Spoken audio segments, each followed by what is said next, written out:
Hello and welcome to Enchantment of Eternity's top 25 episodes of Star Trek, up to my number 8. Getting into the nitty gritty here of my top 10. And number 8 is the TNG episode, All Good Things, the series finale. And I'd like to give a big thank you for everyone who got pulled away from the DNC, who's watching me instead of, instead of Kamala Harris. That's all good. You can always watch the replay of that or the replay of this if you're out watching her right now. But anyway, thanks so much for joining. And Don Willie's with us. Haven't been, I think you joined us for number 25, and now you're finally here for the number 8. Don, thanks so much for joining. Thank you so much for having me here. It's been a while since I've got to discuss Star Trek, and I made this nice, cool little T-shirt for it and all that. And if you want one, you can text me after the show, and I'll make you one too. Awesome. And of course, joining us always a pleasure to have Darrin. Darrin, thanks so much for joining.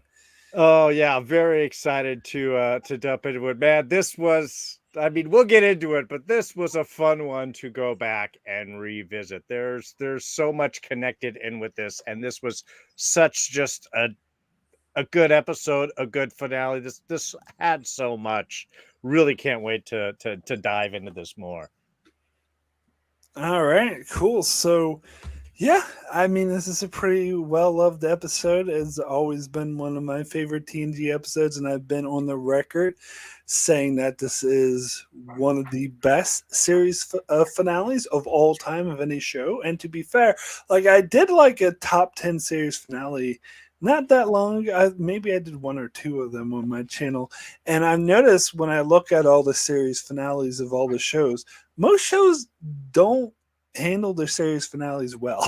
Like most of the series finales are not good. It's actually rare to have a really good series finale.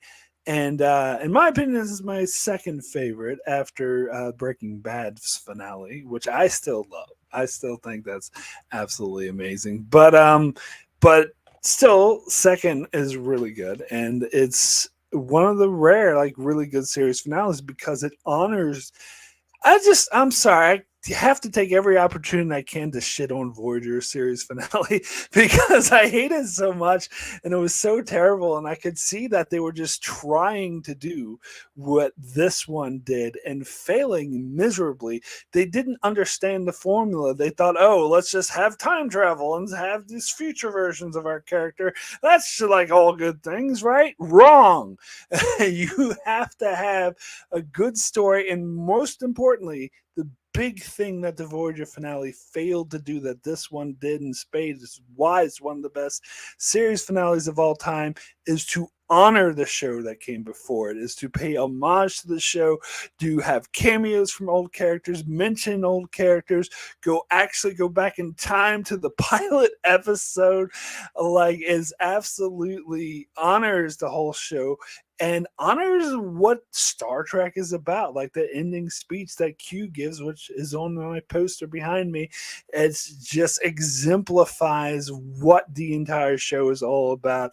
So you couldn't ask for better series finale to honor every show, and this is what series finales should actually be modeled after and not like, you know, badly modeled after like an end game, but actually modeled after in a good way to honor the show that came before it. And I know there's some other series finales that actually did this, but it's escaping me right now. And there's not as good as this one because this is height of series finales. So Don, let's start with you and your thoughts on All Good Things. So I remember watching this, when it first came out. I was thinking my late teens, early 20s. I don't remember the exact year that it debuted. 94. 94. Wow. Yeah. Wow. So 30 Yeah. years. Oh yeah, you know what? That's right, because this one ended and Voyager actually premiered later that same year. Well, no, January of '95. So yeah. Really? Was that for some reason I Yeah. remember it being earlier? All right, but No, DS9 was alone for like half a season, and then and then Voyager came in. okay. Well, either way, um, I remember thinking, okay, wow, I've been watching Star Trek, TNG. I was a kid when I was a young kid when it first came out. Seven when it first came, 7 or 8 when it first premiered. Now I'm 14. Been watching this show for the past 7 years religiously every Saturday, um, and now it's about to be over. How are they going to pull this off? And so seeing them, do the time travel thing and Q getting involved, cameo from Tasha Yar, and just how they were able to wrap things up. Um, it was a satisfying ending, but I love the fact that it left you hopeful for the future. You got to see characters do things that they hadn't done the entire series, but it was like if they just do this one thing, oh man, finally, so I can't wait to get into it more thoroughly. But love the finale, one of my favorites of all time. Breaking Bad also up there. Better Call Saul, if you've never seen Better Call Saul, also another amazing ending. And when I look at a series and how you put a nice button on it, uh, and stick the landing, this was, in my opinion, one of the best examples of how to do it correctly. Oh yeah, I totally agree. I mean, yeah, it was funny doing a rewatch because yeah, it is a journey back in time. The fact that time travel's involved with it kind of just added a whole kind of meta layer to it for me. Because yeah, I remember this distinctly. This was May of '94. I was in my senior year of college, still had one more to go because I was on the 5-year plan. I'd watched this from high school up through college. So it was, yeah, it encompassed an entire chunk of life. Um, and you're curious, how is this going to end? And man, if they didn't just knock it out of the park, it is the perfect Star Trek problem for them to solve. And yeah, in a way that honors everything that came through it. From watching the old uncomfortable uniforms, which was just great, and you've got Miles and Yar kind of in the background, and Worf's like pushed off because he's looking weird because his hair's all different now, and we're used to that. To the future stuff, which was funny because all I'm thinking is the season 1 of Picard, like now making little mental comparisons, like do they play with anything right there? There's no Romulans in the fields helping them out, so a little bit of change there. um but yeah, it was just one of those kind of perfect things. It honors everything, it ends where it starts, which is in court with Q, which is kind of a perfect summation for it. We do changes. We get great Picard speeches. We get to see the strengths of all the characters and where they would go. And it wraps up in a way that allows the journey to continue, but in a fuller sense. I mean, and we'll get into it, but I'm going to top on it right now. I should have done this years ago, or I should have done this a long time ago. I've got it written down. Was kind of perfect in wrapping it up with the game, and we're dealing things out. And Picard season 3 does a nice job in kind of reflecting back on it. But this was perfect because this wasn't the end of their adventure. It was going to continue on. And like you said, with that great speech with Q, is how is humanity going to move forward now? What are the new goals? What are the new things? So yeah, it was not only a great Star Trek episode, it honored everything that came through it. It gave a promise for the future, and it left you feeling like you had accomplished something. Much like Picard at the end, you're thanking Q for being there, which is just, I mean, again, you can't bring things full circle really more than that. So much. I mean, really, chef's kiss to this. The DS9 finale was also good. It would have been on par with it if not for that fucking annoying singing hologram. But still, probably the second best Star Trek finale. Um, the Expanse is another amazing finale, which probably will end up being the series finale. Unfortunately, there's 3 more books. God damn it! But anyway, I'm still, keeping the hope alive, man. Screaming fire hawks. but still, even if it's still an amazing finale. Leftovers finale is pretty good too, but yeah. But TNG is always classic, always hangs with the best. Now it's interesting because in the chat they're bringing up Generations and how they just destroy the Enterprise that in just a couple months. But the funny thing is I was Brennan Braga and Ronald D. Moore, who wrote this episode, and they also wrote Generations. And it's funny because they talked about how they were working on Generations for like over a year, like a year and a half. And they were like struggling with it and trying to get it right. And they wrote this episode in 2 weeks. And they said that this episode was far superior to Generations. Like they both said that, especially Ronald D. Moore, he was like, this episode is way better than Generations. And we just wrote it in 2 weeks, but the other one we spent a year on and didn't get as good as this episode. And that actually had a lot to do with studio interference, but that's the story for Generations for another time. Whereas this one, I think they were so busy doing so many things. They were finishing up season 2 of DS9, introducing the Dominion. They were getting ready for Voyager, getting ready for Generations, where at this point they were just like, went to Ronald D. Moore and Brian Braga and was like, go ahead and do what you want. And that's why we get an amazing episode. Although Michael Pillay did have a lot of input. Apparently, he came up with the idea for this episode when he was doing yoga, and they were said something about make peace with your past self and your future self and your present self. Like, I can make an episode out with Picard literally doing that. So yeah, it was a great idea, great execution. Studio got out of their way and had an amazing episode.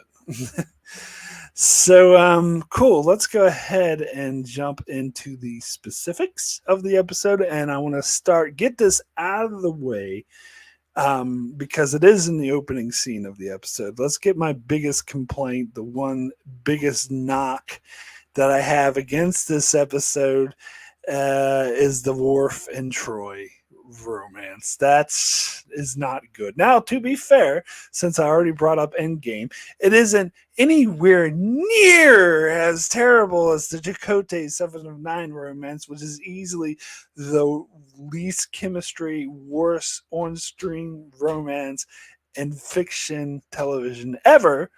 So this is not as bad as that, but that is a very low bar to clear. It is still not a good romance. It makes no sense putting these two together. They have zero chemistry, and they had like in parallels, they kind of had chemistry, but that was a parallel version. That was a parallel universe. And then they did that episode, Eye of the Beholder or whatever, where she was having an empathic vision, which was kind of dumb. And then all of a sudden they say, oh, we're going to throw these two together and imply that she dies in the future and Worf is upset because he was in love with her, and it created this rift between Worf and Riker. So that is, to me, definitely a low point of the episode. And it's the one sort of hurdle that I got to look past to admire this episode. Darren, we'll start with your thoughts on this one first. First note watching is so is Worf the real playboy of Star Trek? So I'm like, how many relationships does Worf have? And then he travels over to DS9 and gets married to Jadzia, for a minute. So yeah, I was just kind of laughing. I'm just like, okay, so Worf is like the secret little playa of the Enterprise. And I know that they did. This is effectively kind of a continuation of something that they had set up and been sort of playing with. So, I mean, I understand while it's here, but I agree with you completely. This didn't need to be here. I get how it plays in some strife between Riker and Worf, but even that ends up being kind of unnecessary. And if you wanted something, you could have come up with anything that would have, effectively done that. So yeah, we could have missed that part. But the one thing I did like about this and that scene is the kicking this off mid-adventure. Picard is already in this, and we're catching up with him. And that's something that Star Trek can do really well. And it gets rid of any buildup or stuff or scenes of Picard going like, what's happening or what's going on for 3 or 4 different things. He's already in the middle of it. And so we can just sort of pick it up and get things going, which is, I think, was a brilliant choice with this.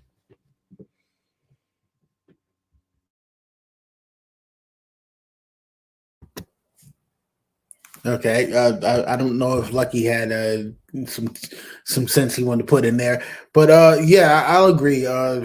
Listen, the Worf Troy thing, it was very out of place. It was always out of place.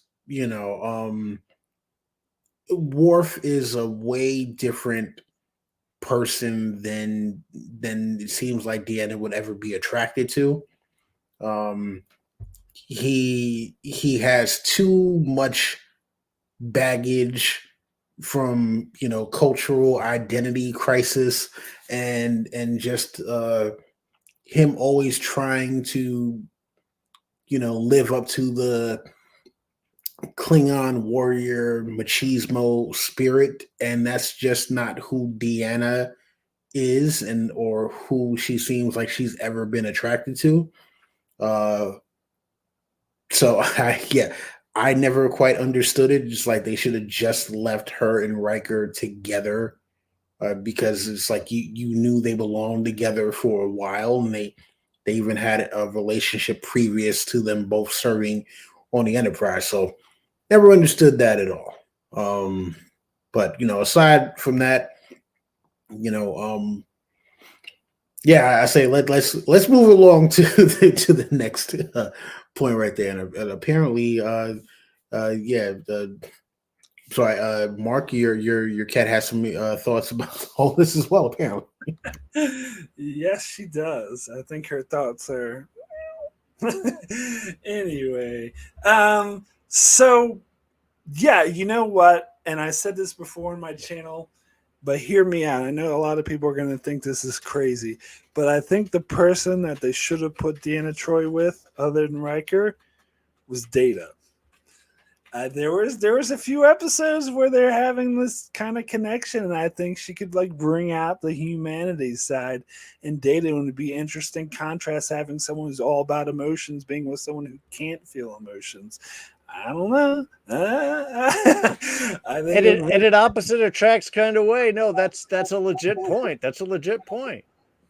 Because I think that's what they were going for with Worf, but I don't think it works at all with Worf. It just doesn't. It's like doesn't hit. It's just like they're too different. Whereas Norman's right in the chat. He has to stay the childless cat person. Yeah, exactly. Also, Norman in chat, sorry to throw in that Worf has relationships with a partner dies. Kalar, Troy in this old future, and Jadzia. Sorry, spoiler for DS9, folks. Oh, I've been spoiling the hell out of it. It's all good. But yeah, that's true. Being in a relationship with Worf is apparently deadly. Is this your last relationship? even being a family member. I mean, because didn't they kill Worf's brother as well? No, he went off and lived another life he lost his memory, and so he's off being someone else and never. Yeah. They effectively killed him without actually killing him. Yeah. So yeah. And his son might as well be dead because they assassinated his character on Deep Space Nine. But What if Alexander had a character? Yeah. Oh, yeah. He was that annoying little brat. I don't want to be a warrior. Yeah, and And then he comes back from the future saying, "Hey, you must push him in this direction so he becomes a warrior and not the worthless guy that I am right now." And anyway. that's how we fixed it all up. anyway, so yeah, in the chat, a few great things going on. Jake came in '99. I actually liked the finale of Lost. Well, so I liked half of the finale of Lost. The stuff taking place on the island was great. All the flash sideways bullshit was some of the biggest bullshit I've ever seen. But yeah, so it was half of a good finale. And Norman's saying yoga, thankfully, they did not include Crusher and Troy in front of a mirror doing the sort of in their exercising thing. Infamous scene. Anyway, so yeah, so hold on, let me consult my notes here. All right, so let's talk about in general Picard's shifting through time, the way I'm moving back and forth through time. Because it's interesting. I love the way they do it, and it makes perfect sense when you find out later on that Q is the one who's moving him through time. The way that they don't do it like a whoosh or like what do magic. It's just mid sentence he often like shifts times and it does it in a way that's often embarrassing for him. Like he's saying something and then people all of a sudden he's in a different time and they're like, what do you mean? What are you talking about? And so it's an interesting, I think it adds a lot to the episode. Just the method they use him constantly shifting through time like that. And speaking of Lost, there was the big fan favorite episode of Lost that everyone loves, The Constant, which featured Desmond going back and forth through time. The writers of that episode said that they modeled it off of this episode, that they actually showed the other writers this episode, like, let's do this method of just blinking there in a different time zone. So I think I think it is a unique feature and it really works for the episode. Don, any thoughts on time shifting?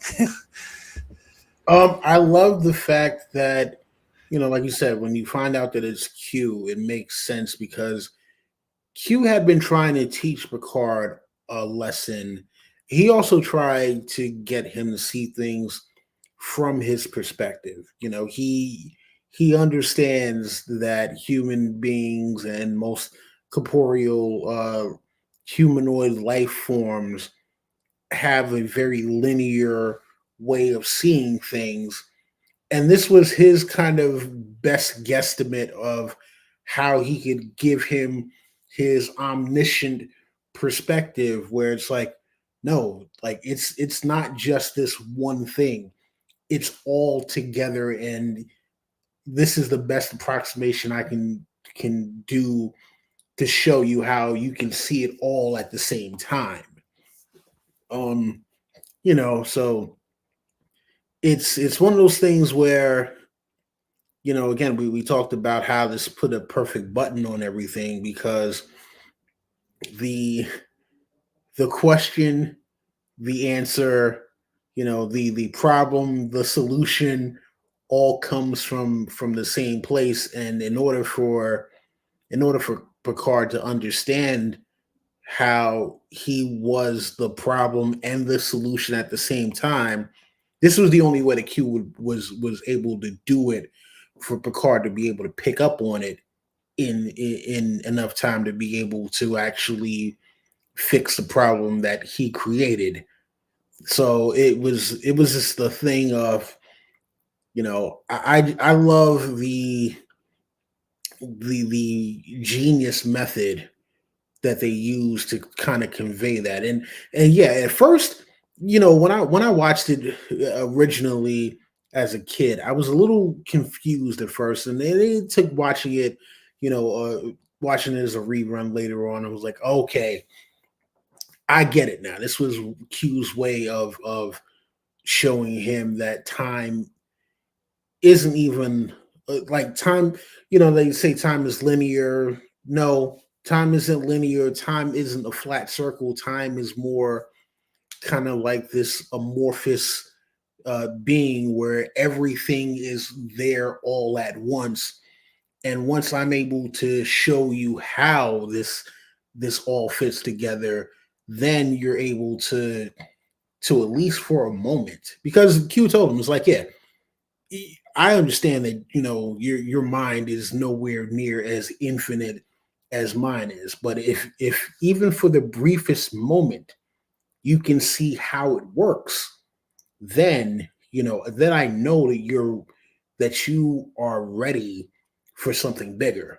And so I, you know, absolutely beautiful concept. And I kind of wish that could be real life to a certain extent, but it may not make life as exciting because, you know, when everything is happening all at once, you're never surprised by anything either. So, you know, as much as I like it as a concept, I also don't think that I would want to live that, because, you know, unless you are an infinite being and you don't necessarily have you know, an expiration date, it would kind of, you know, it would almost be like the holdover situation to a certain extent. That's not exactly how I would want to live, but loved it in this episode. Thought it was amazing. And the fact that like, I've never watched Lost, but the fact that you guys said that, you know, that the writers from Lost had that particular episode in mind when they decided to do that, and they said, "Hey, look, here's a proof of concept." Shows you how far reaching a concept like this could be. So I'm going to stop rambling on and gushing over how amazing I thought that this as a concept worked. And yeah, I'll let whoever's next gonna speak. Well, I just want to throw in there, when you're talking about linear. Q even has a line in the episode where Picard says, "Oh, last time I was here was 7 years ago." He's like, 7 years? Must you be so linear, Jean Luc? So he's even telling him outright that, yeah. But anyway. Yeah, no, I just wanted to top on. Yeah, I really loved the time travel and the fact that it is just this instantaneous, you are somewhere else, was great. I love how it's, you know, it throws him off initially. Yeah, he's not sure where he is. He has that confusion, especially if he's going into the old man version of himself, which sort of makes sense. Um, to later on as the episode goes on, he doesn't get bothered quite as much as he jumps in. Once he kind of knows what he's doing, he can maneuver around in it. So I love the fact that they were able to keep that as sort of a shorthand. It worked really well emotionally, and then it made sense as we went on. And speaking of emotional, that was definitely one thing that they hit on, I think, very well with those first couple of jumps, is the emotionality of this, not only being old and seeing an old Geordie, but then going back and seeing Tasha alive, and having that moment, you know, looking up at Troy. It's like, I just saw Tasha.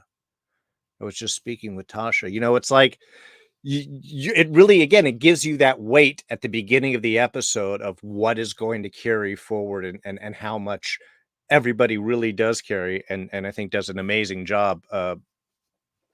Patrick Stewart, especially in carrying the emotion of this episode.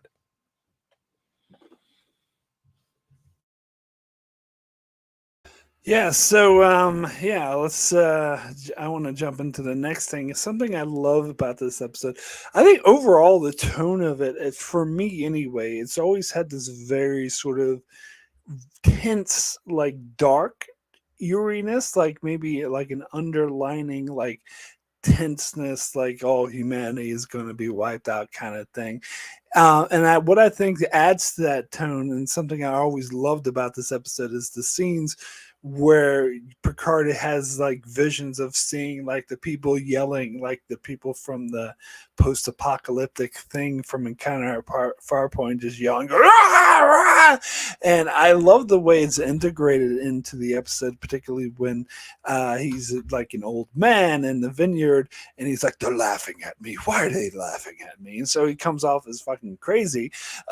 um, but then, and in the past, when he's in the the kind of Farpoint timeline, he still also seems like a crazy, calling a red alert for no reason and whatnot. But it's always added that. I love the way, because it's before they like reveal that Q is the one behind it. It's like the subtle hints that the guys from the post-apocalyptic thing show up and start yelling at him and egging him on. I think I love this touch to the episode.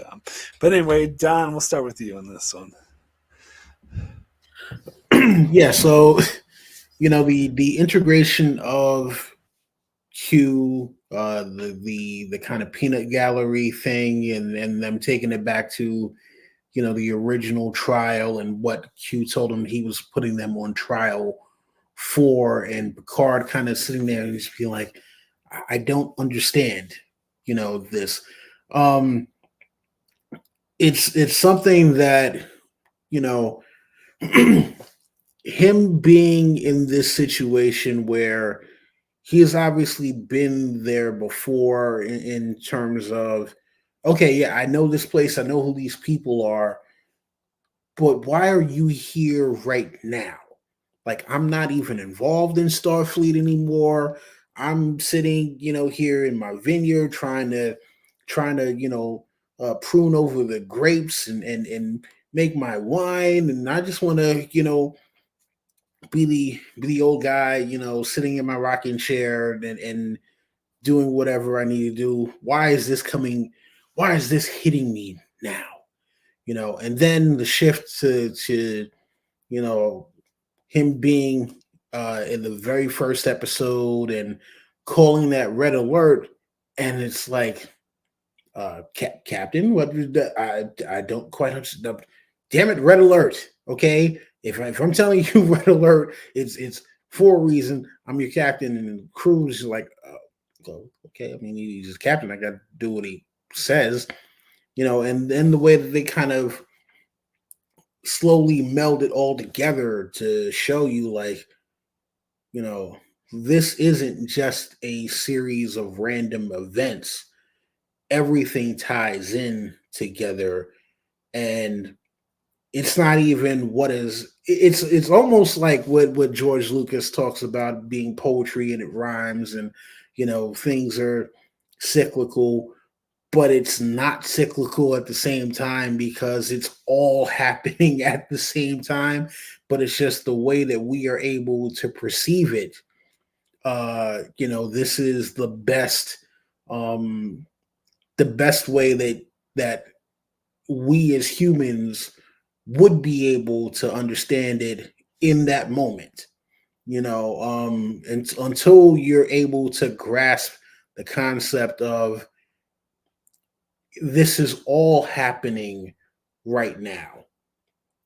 So the movements that he's making, even to him, don't make the most sense, but it's like, okay, well, how do I try to make sense out of all this?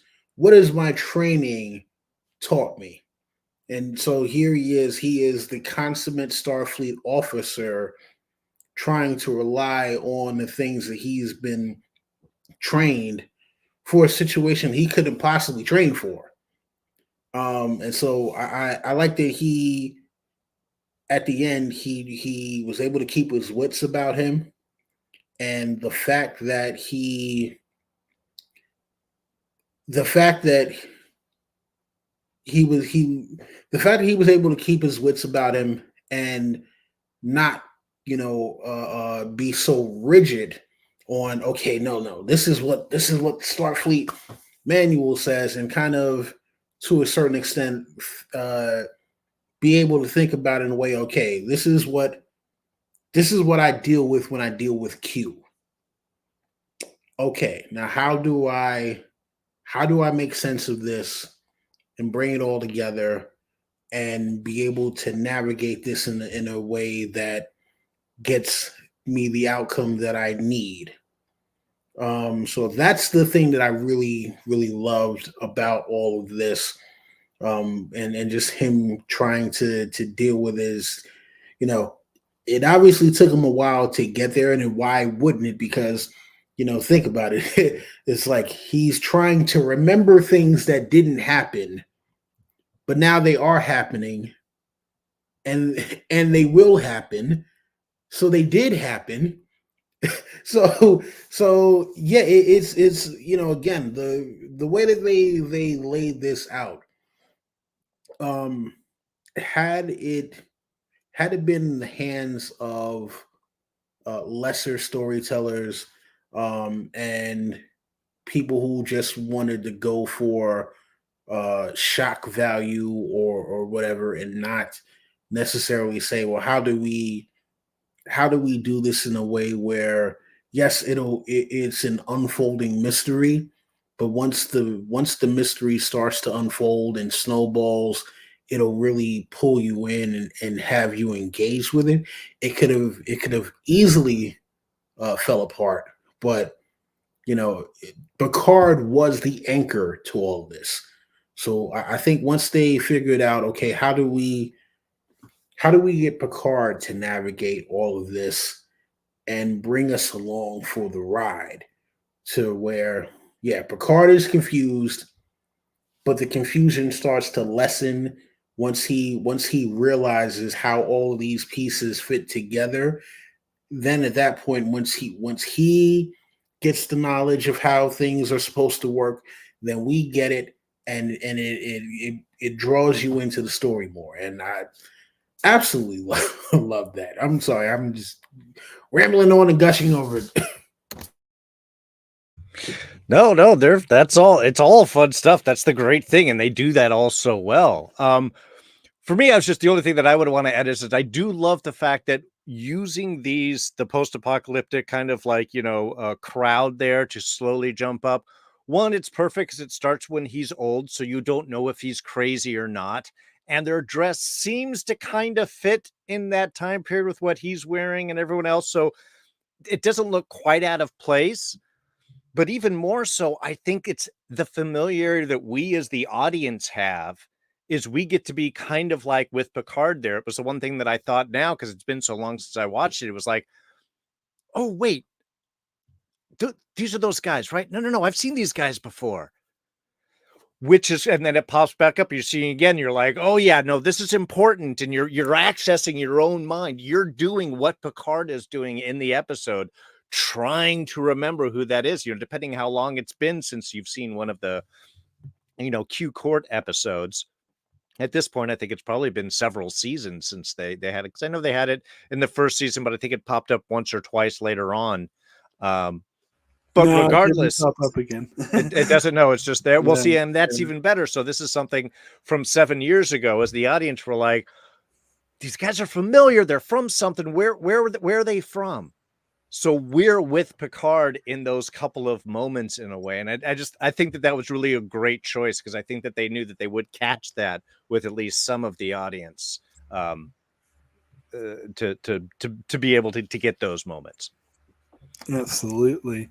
Then I want to get to the scenes of the whole concept of Picard going back in time to encounter a Farpoint, which again I think is a brilliant way to tie in the whole series into the finale. Like, that's brilliant. I don't think I've seen any other series finale do that. Like, let's actually have our main character time travel back to the pilot episode and tie it in.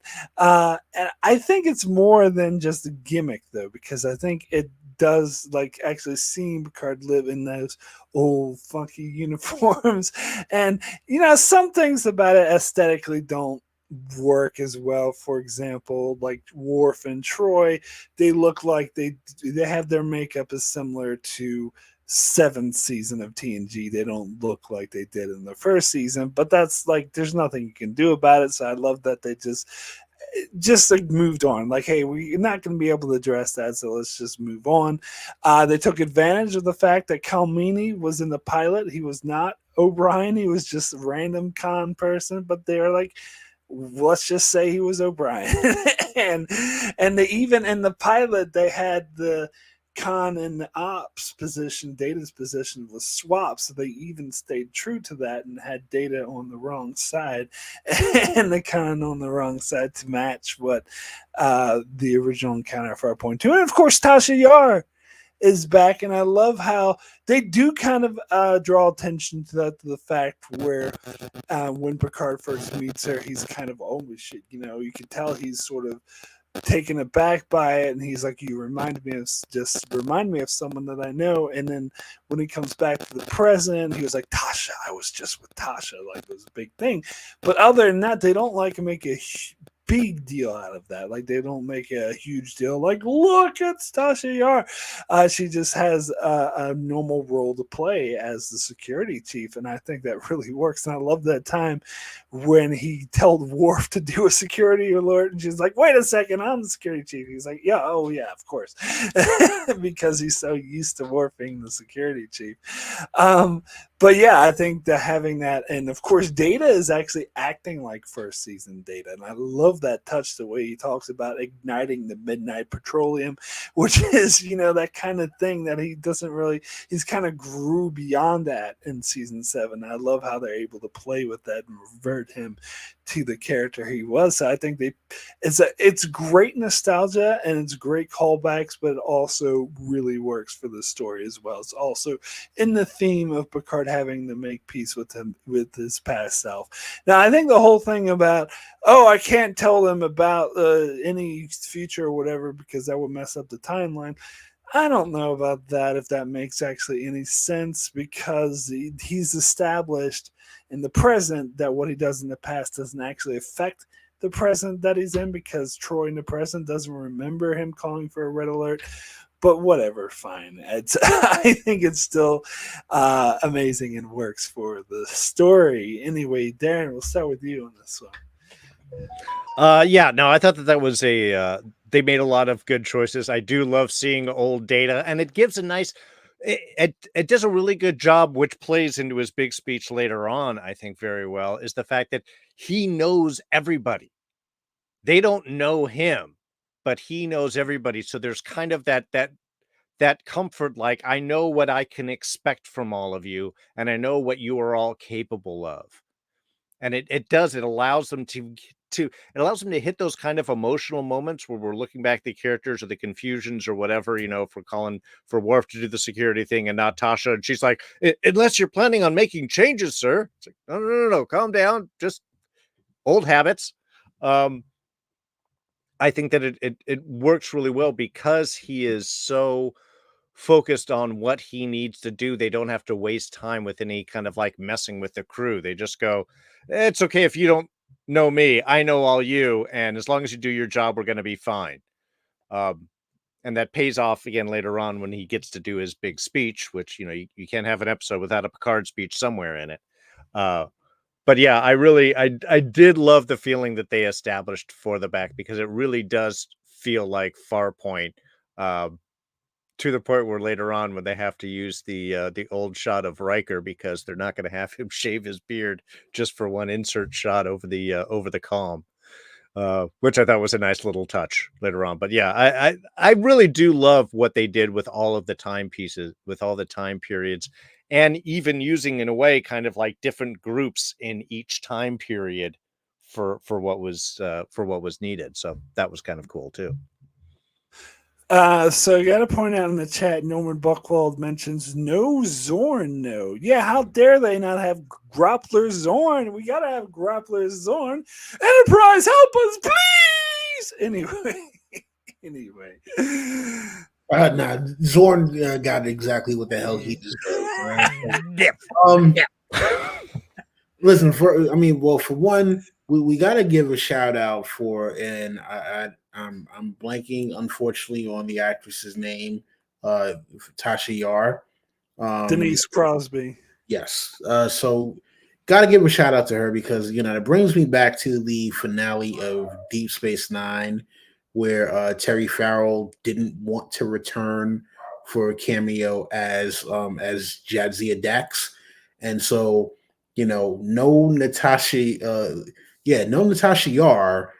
That could have changed a lot for the episode, and you might not have gotten this episode at all without Natasha Yar. So yeah, it was interesting because again, this is still part of in the beginning, Picard trying to find his footing because he's reliving these events, but now in a totally different context. Because now for him, the way that things should have played out, they don't play out the same way that he remembers it. And so now he's finding himself having to adjust to an old reality, but now in a new way. I mean, again, like imagine having to go back to high school or college, and it being a thing where it's like, okay, well, yeah, these are people that you knew, but this situation that you've already lived through is now totally different. So the things that you did when you actually lived it, now you're like, oh well, damn, this is not what it was, and I'm the only one who knows it. So that in itself was a great concept to explore, because what how would you react if there were situations that you had already lived through, and these are several key moments of your life that you are now reliving, uh but you're reliving them in an entirely new manner. It's almost like playing a video game, and you're at a save point, or there are certain save points, and you're like, okay, well, I know the game ends already because I played this before, but now I gotta replay this level with a whole new boss at the end of each level. But at least, hey, I know some of the things that should happen, so I can get most of the way. But there's this entirely new obstacle that wasn't here before that I have to account for, and the problem is I'm the only one that knows it. You know, so again, like the amount of layers that went into this to make it what it was, absolutely astonishing. And I mean, I can see why it took them 2 weeks to do this episode. Um, and I'm surprised it actually didn't take more. Now that I'm thinking about the amount of mental gymnastics that would have had to go into making it what it became. Yeah, So 2 weeks is actually a really short time to do a big finale like this. well, I'm just thinking about TV writing. You don't get as much time as you do. Well, yeah, but for big episodes, like they spent 3 or 4 months writing the emissary, the first episode of DS9. So usually when they do big episodes like that, they spend more time with. But they were so rushed with everything else, they only gave them 2 weeks. Hmm. Well, I think with the emissary, you got to remember though too. They were setting up. They were trying to build off of something that was already established, and also establish something brand new at the same time. So they were trying to find a way to bridge. Okay, well, how do we relate this brand new show to a currently ongoing show, make it still fit in the same world, but make it very unique to its own. So I can understand why they gave him so much time, because you know what, you introduce this wrong and the whole thing collapses, and people might be like, well, you know what, uh, I'm. You don't want to take the chance that it possibly turns them off from the show that is already currently working as well. Yeah, no, it does make sense that they spent that much time. But what I'm saying is the writers themselves said that 2 weeks was a very short amount of time. Like that's what they would have for a normal episode. For a big finale like this, wasn't enough time for them, but they still managed to do it. I mean, listen, and that's why I say I give them all the credit in the world, and whatever possible back channels that they had to go through in order to make sure that Denise Crosby was on board. I mean, because hey, it had been several years, and maybe with hindsight, she was, because she obviously appeared as the daughter of Tasha Yar, so it's not like Sela. Yeah. yes, so it's not like she wasn't willing to come back at all because she's been in a couple of other cameos here and there. But if she would have said, "Nah, you know what? I've had my time on Star Trek. I'm done." Oh, I mean, this could have turned out to be an entirely different episode, and it could have turned out to possibly been a nightmare. So, as much as Picard is the anchor story wise, uh, Tasha Yar, excuse me, Tasha Yar might be the anchor technical wise because that she could have been the one part that, hey, without her the entirety of the story changes because you can't do encounter at Farpoint and have that be the linchpin to the whole cyclical time and also non-linear. Like, yeah, there's a lot that you wouldn't be able to do just by not having her there, unless you were going to try to find a way to to to get around the fact that Tasha Yar was clearly at Farpoint.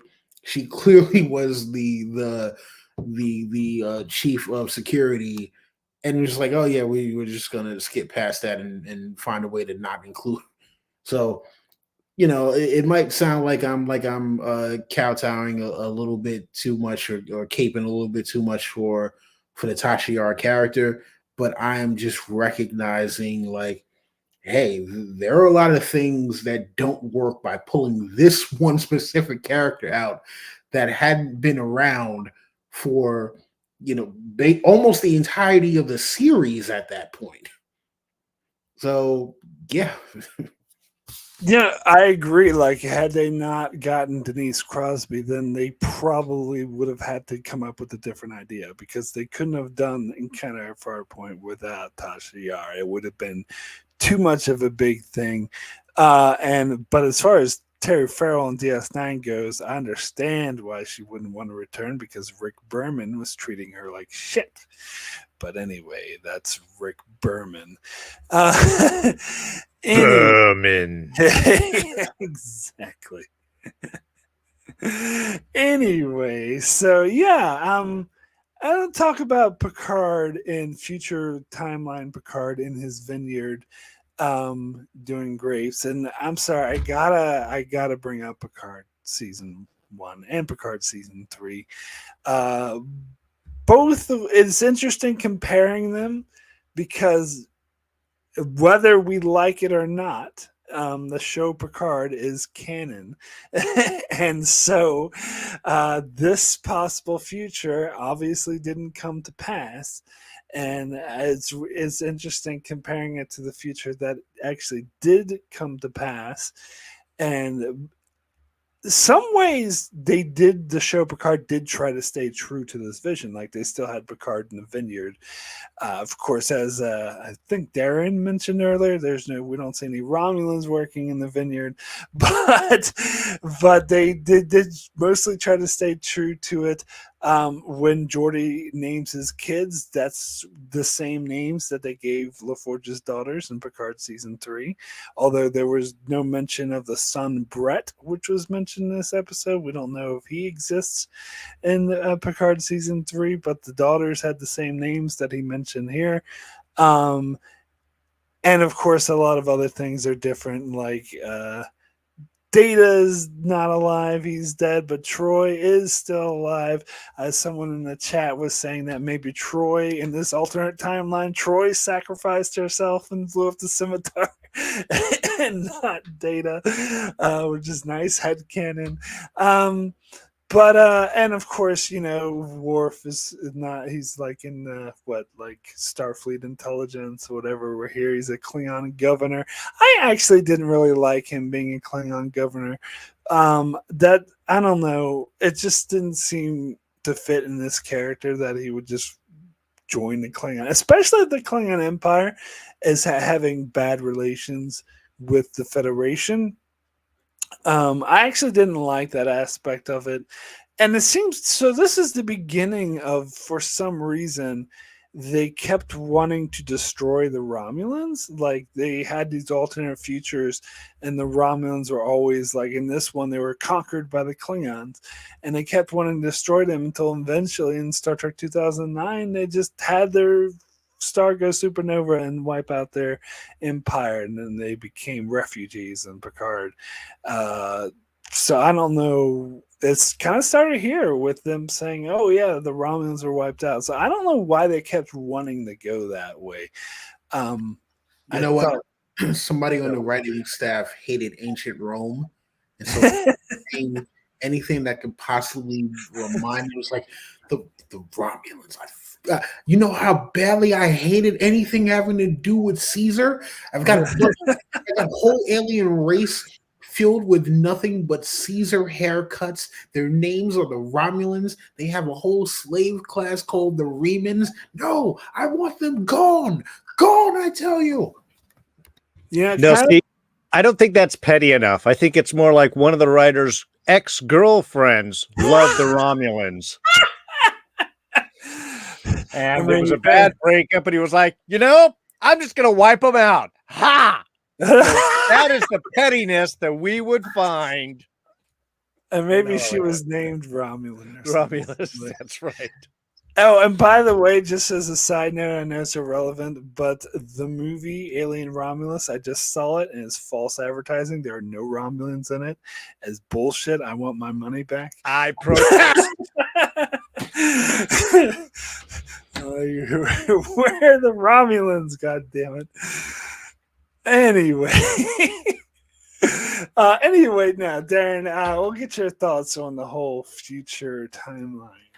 Yeah, I mean, obviously there are differences that they end up making, and they later on do, give the giveaway as this. Obviously, this was a pocket kind of time dimension-y Q thingy, so the future isn't written, and you get your freedom that Picard never likes to believe that his fate has already been written down.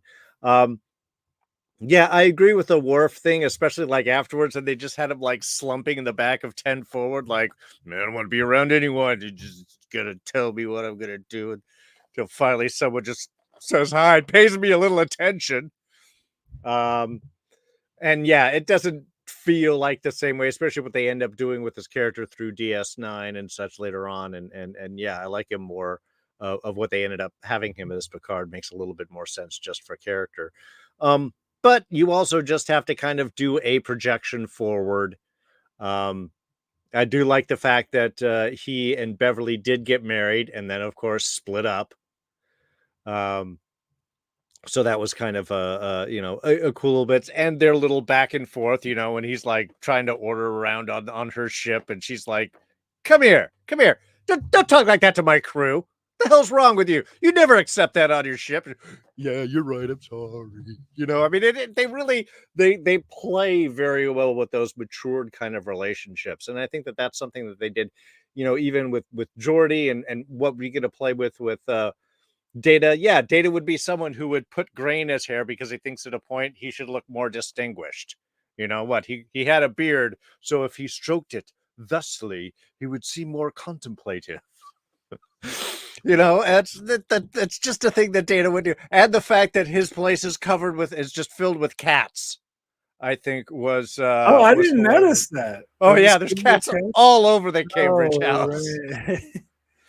Well, I will say with Data, he did have that line where he said, "Oh, she does test me at times, but she always makes me laugh." So I think it implies that in this version, he put the emotion chip in as well. Mm-hmm.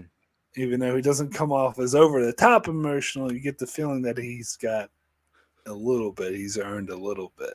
You haven't yet sing his censor song. You know, running Life forms, yeah. life form. You little life forms. Oh, you little life form. Sorry. Or Mr. Tricorder. Hello, Yeah. Jordy. So yeah, we skipped those little parts so we could get to these final bits. But no. I do like, and I like the choices that they had with everyone. The only one that I think probably annoyed me a little bit was the whole like angry old Riker. Just because you had to have angry old Riker. I guess in the future you can't have everyone getting along. That would just be wrong. So you know what I thought was interesting comparing this to Picard is that here Picard retires as a captain, so he's still a captain, and Riker becomes an admiral. But in Picard, actually, Picard becomes an admiral, and Riker retires as a captain, so remains captain. So it's interesting that it actually flipped the other way. And of course, that's the one thing I do like Riker and Picard much better than in this timeline because he's happy, he's married to Troy, he's got a daughter. I don't like what they did with him in Picard season 3, where Troy was suppressing his sadness about his son's death. That pissed me off, so I try to pretend that doesn't exist. But I liked him in Picard season 1 much better than here. I agree. The grumpy Riker is kind of annoying. Yeah, totally. Anyway, Don, your thoughts on this? So future data, I am glad that we would that's no longer canon because that streak in his hair. Good lord. I am glad that they stuck with Geordi finally not needing a visor anymore. Because honestly speaking, as cool as it seemed as a concept, it kind of seemed ridiculous that in the 23rd, 4th, 5th century, however many hundreds of years it is in the future from where we are now, that they wouldn't have either cloned Geordi some eyes or giving him some ocular implants. Especially seeing how exponentially technology moves. And I mean, they have replicators. You can replicate all of these things, but you couldn't give this human being you couldn't replicate eyes from his actual genes that wouldn't have whatever defect that made him blind. So I like that they at least did that for him. Disgruntled, grumpy old Worf sitting in the corner because Troy is dead. I'm like, dude, how many women have died being involved with you at this point? She was the love of your life this week. You'll find another one. Come on, dude. It is what it is.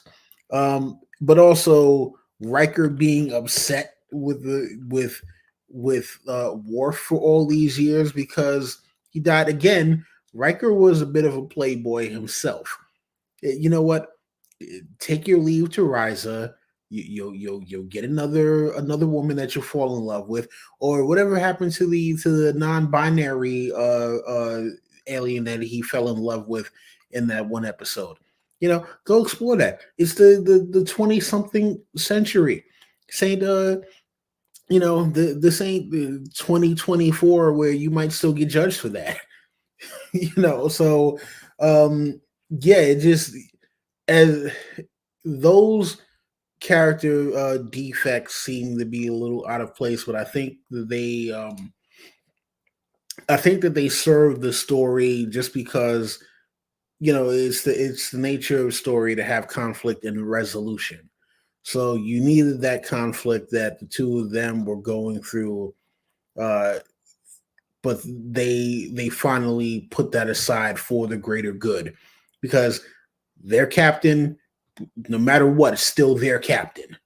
So it was like, hey, okay, yes, you and I have history. The person that we both loved is not here, but we are still people who came up through this system. We have a set of values that we live by. So it's time to put the pettiness aside, put your feelings aside for a moment, and serve a higher cause.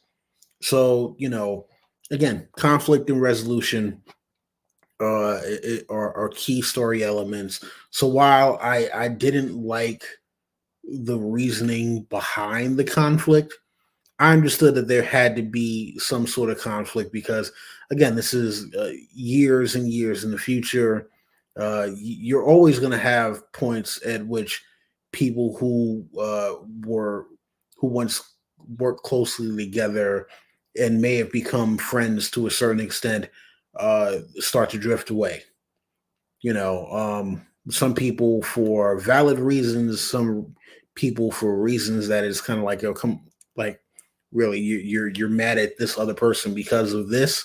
Um, but at the end of the day, the fact that they were able to put that aside and say, okay, look, Picard needs us, and if Picard needs us, especially now when we've all been out of this particular realm together for this long, if this one is calling us, then we know that it is something, and he's calling us because, again, it's not like this is the only crew he's ever served with. So he served with many other officers. He called us. So this is important, and that's, again, the amount of layers that go into the storytelling. I absolutely loved. You know, Dr. Crusher, Dr. Beverly Crusher, having her own command, putting Picard in his place, and saying, "Hey, you know what? No, no, no. You were the captain on the Enterprise. This is not the Enterprise. You don't do that here. Look at me. Look at me. I am the captain now." Okay, So absolutely love that as well. Love the back and forth between them. Obviously, you always want Picard and Crusher to get together, but for whatever reason, things didn't work out between them. But you can see that even though they weren't together, they still had a lot of love and respect for each other, and that goes a long way. So, glad to see that as well. And it's funny because this episode, it definitely seemed like there were a lot of almost kind of buddy cop things going on with them. So you had Riker and Worf, you have Data and Geordi, you have Picard and Crusher. That's basically your main three pairings there, and then there's the little interchanges here between people because everybody crosses paths at some point. But those were the main three couplings when it came to these events in this time period, and I think that it worked well and it served the story well. So, you know, I loved it. Again, there's so much good about about this episode, even in the things that I may not necessarily love.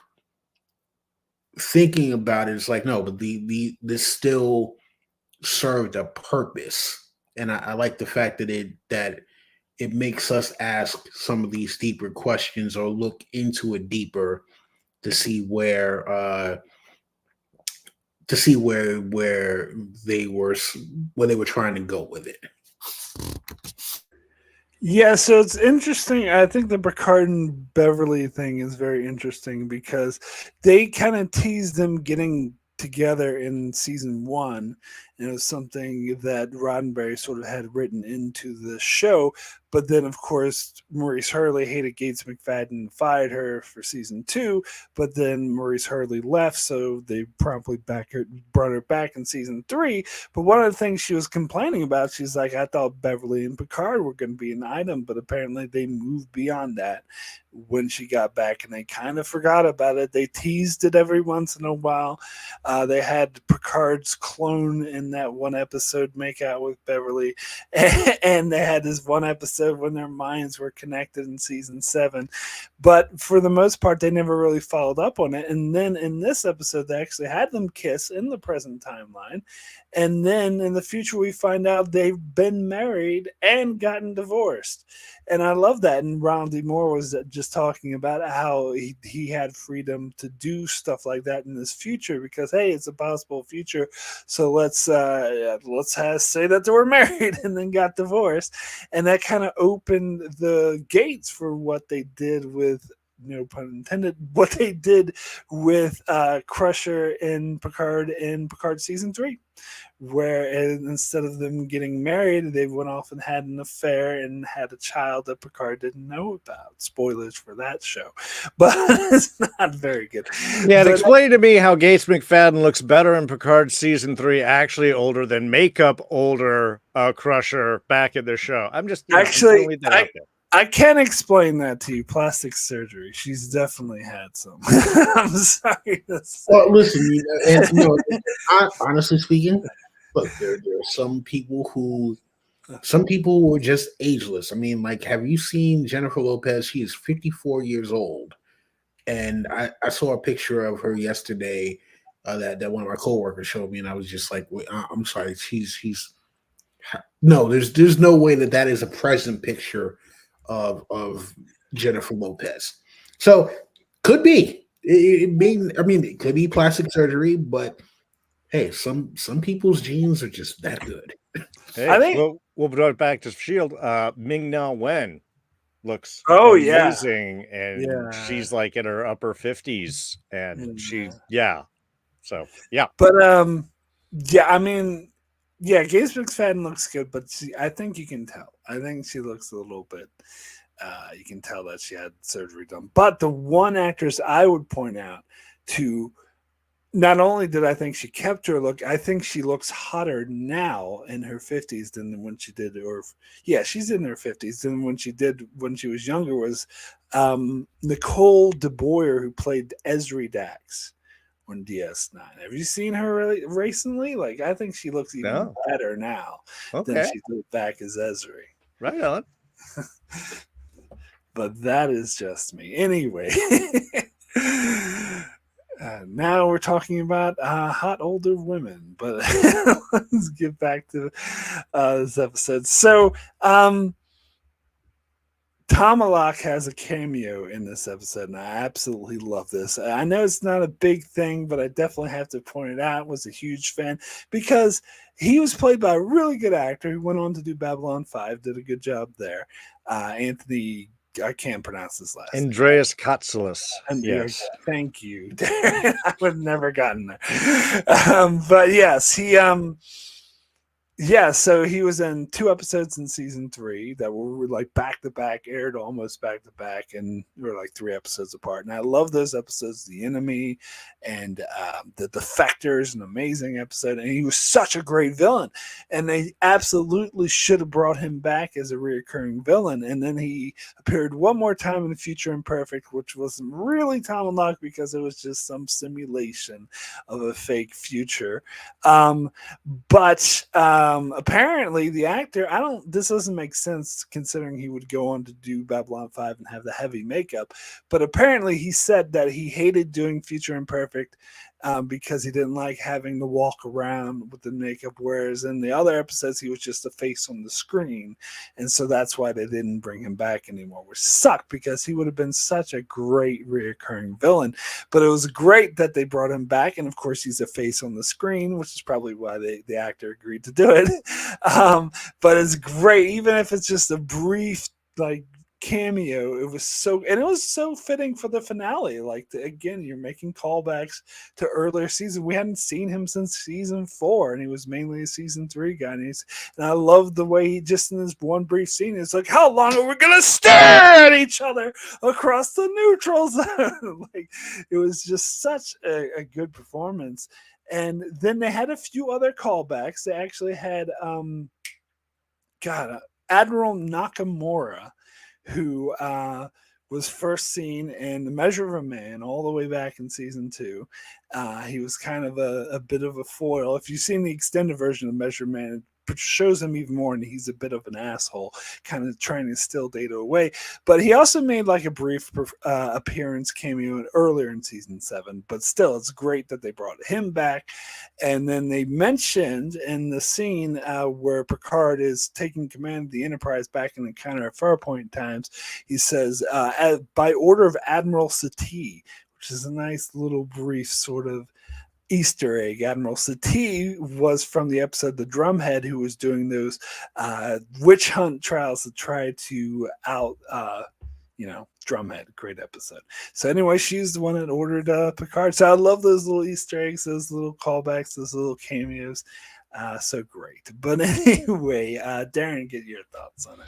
Yeah, no. Seeing Andreas there was hilarious because he's like totally hamming it up. He's like, I'm here to have a good time, everyone. And it totally looks like that. In fact, it even looks like maybe the makeup's even like just throw some stuff on him and he'll ham it up. It'll be just a moment. Everyone will love the callback. And of course, most of you might remember him as the one-armed man in The Fugitive as well, which I think he popped up before this and then into that. So, don't know why we would go on to Babylon 5 then, which definitely has much more makeup involved with all of that, though great in that as well.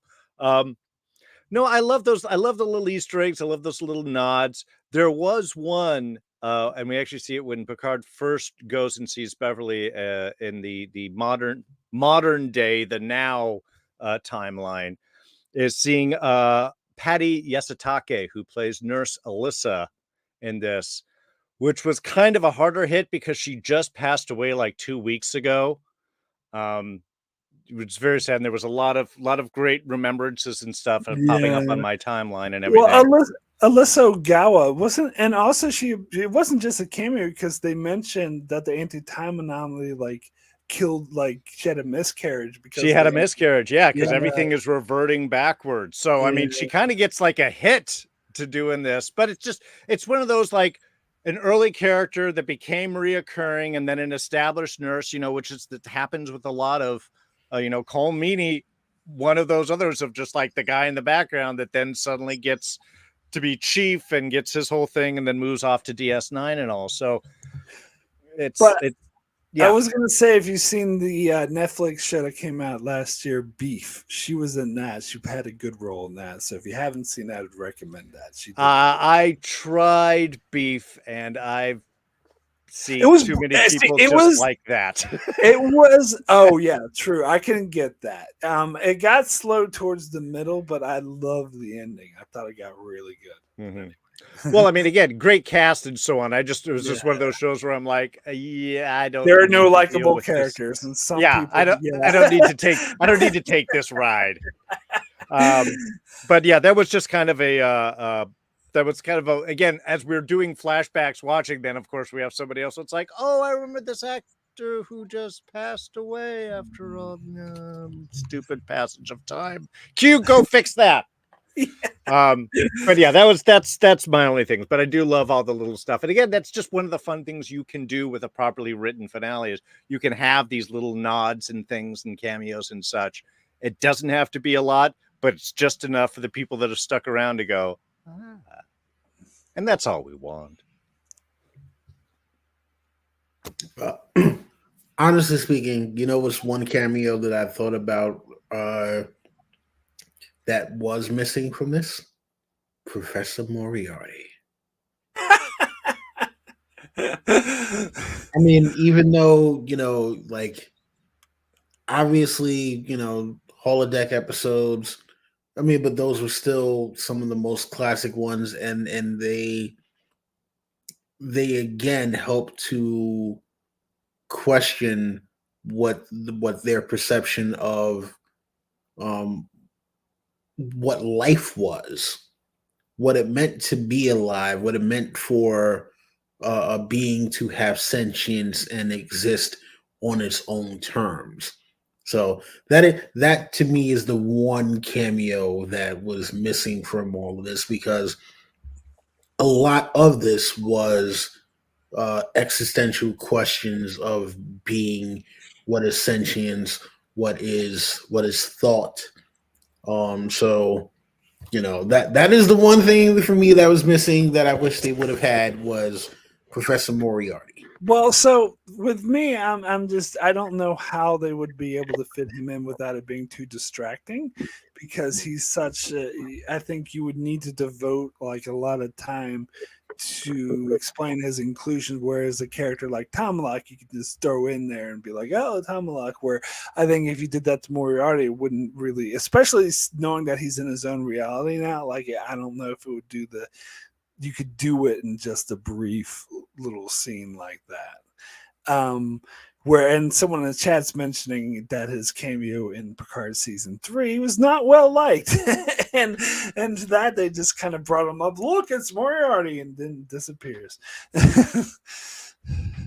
So I didn't see Picard season 3. All right.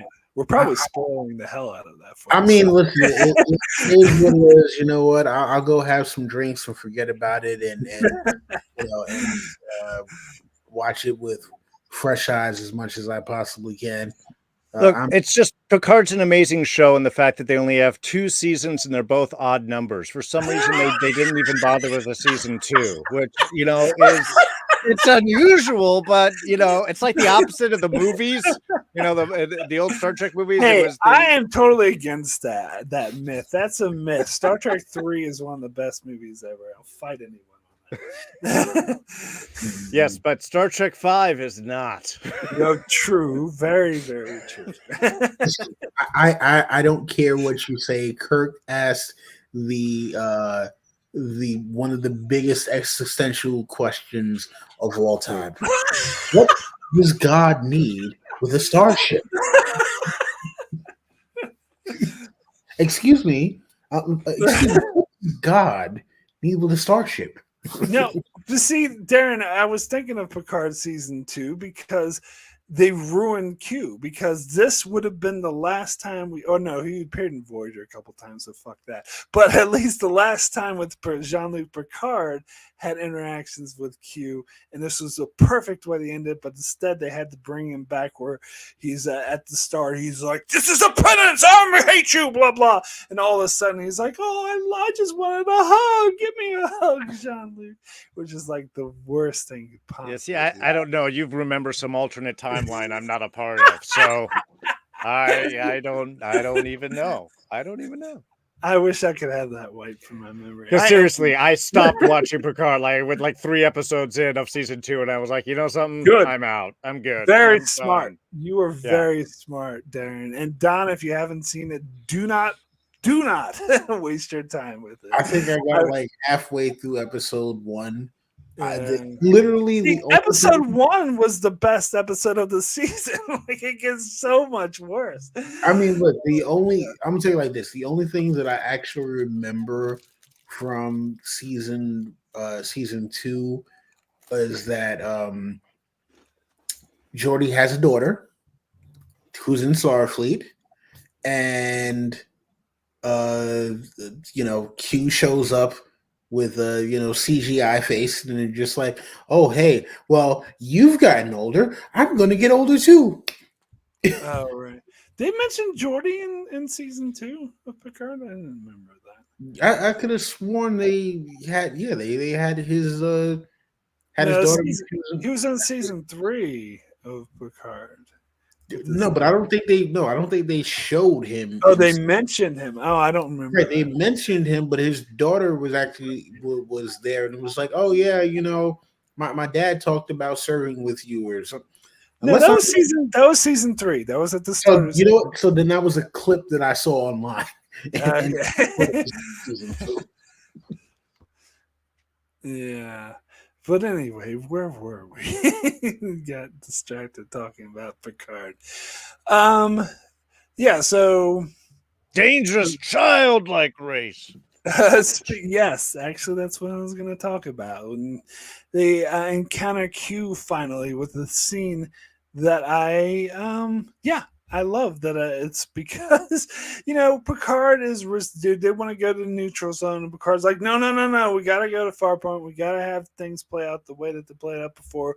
And they show up at the coordinates where they met Q, and he's not there. And it's like, Q, show yourself. And then one of my favorite lines of the episode, and Worf's like, what is a Q? And Yara's like, I don't know. It's just a letter of the alphabet, as far as I know. I just love that. But then, of course, Picard is taking the cue and he sort of sets the stakes. And again, this has an ominous feeling. And Picard even describes later on that Q had an earnest, deadly earnestness to him. And just the way he's like, yeah, humanity, it's been decided humanity would be wiped out. And Picard's like, I don't think even you are capable of doing that. He's like, well, there you go, always blaming me, which I love. It just the whole interaction between the two of them, the way he kind of plays with him.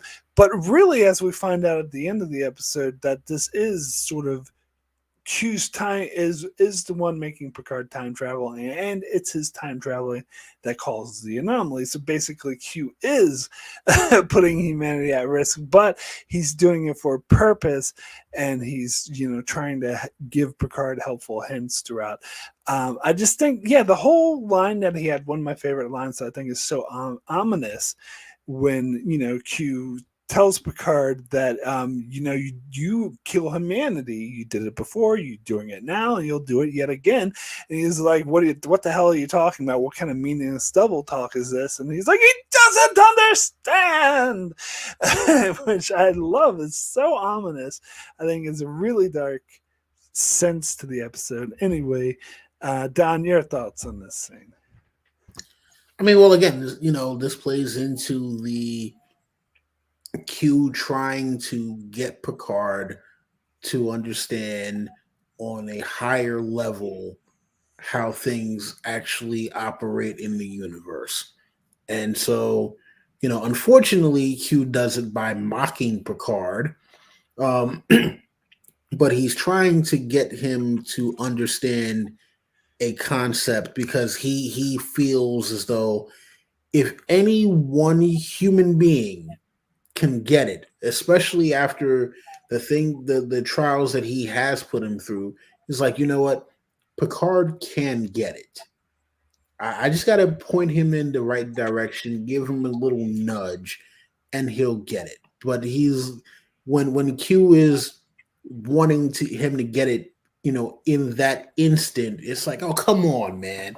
I've been talking you up to all of these people, and you're failing me right now. Like, oh, come, dude. I have been trying to tell the rest of the Q continuum that you actually, you being what I consider to be the pinnacle of humanity, the guy bring who can bring your species forward.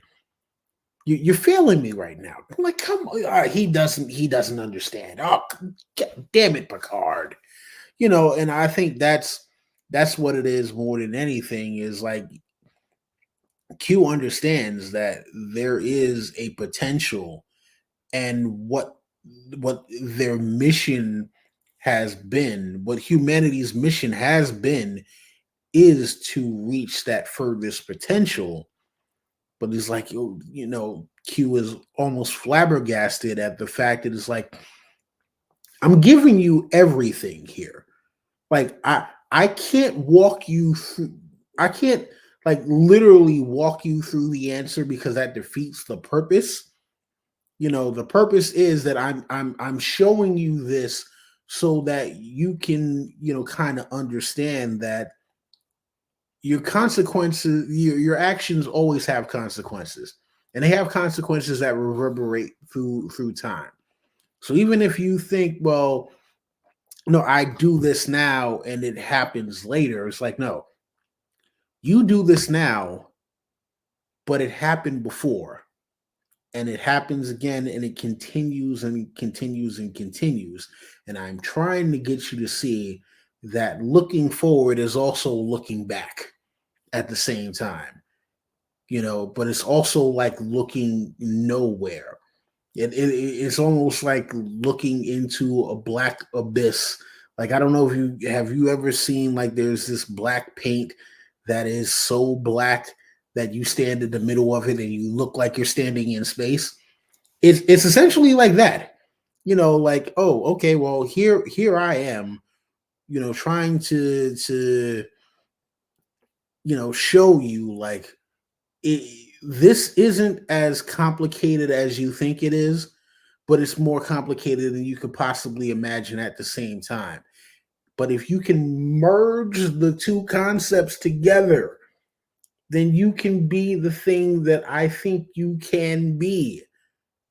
And it's like, but I can't do it for you. You have to be able to do it yourself, because in order for you to sit where I sit, you have to go through the steps to get there, because that's the only way that you can actually fully comprehend it.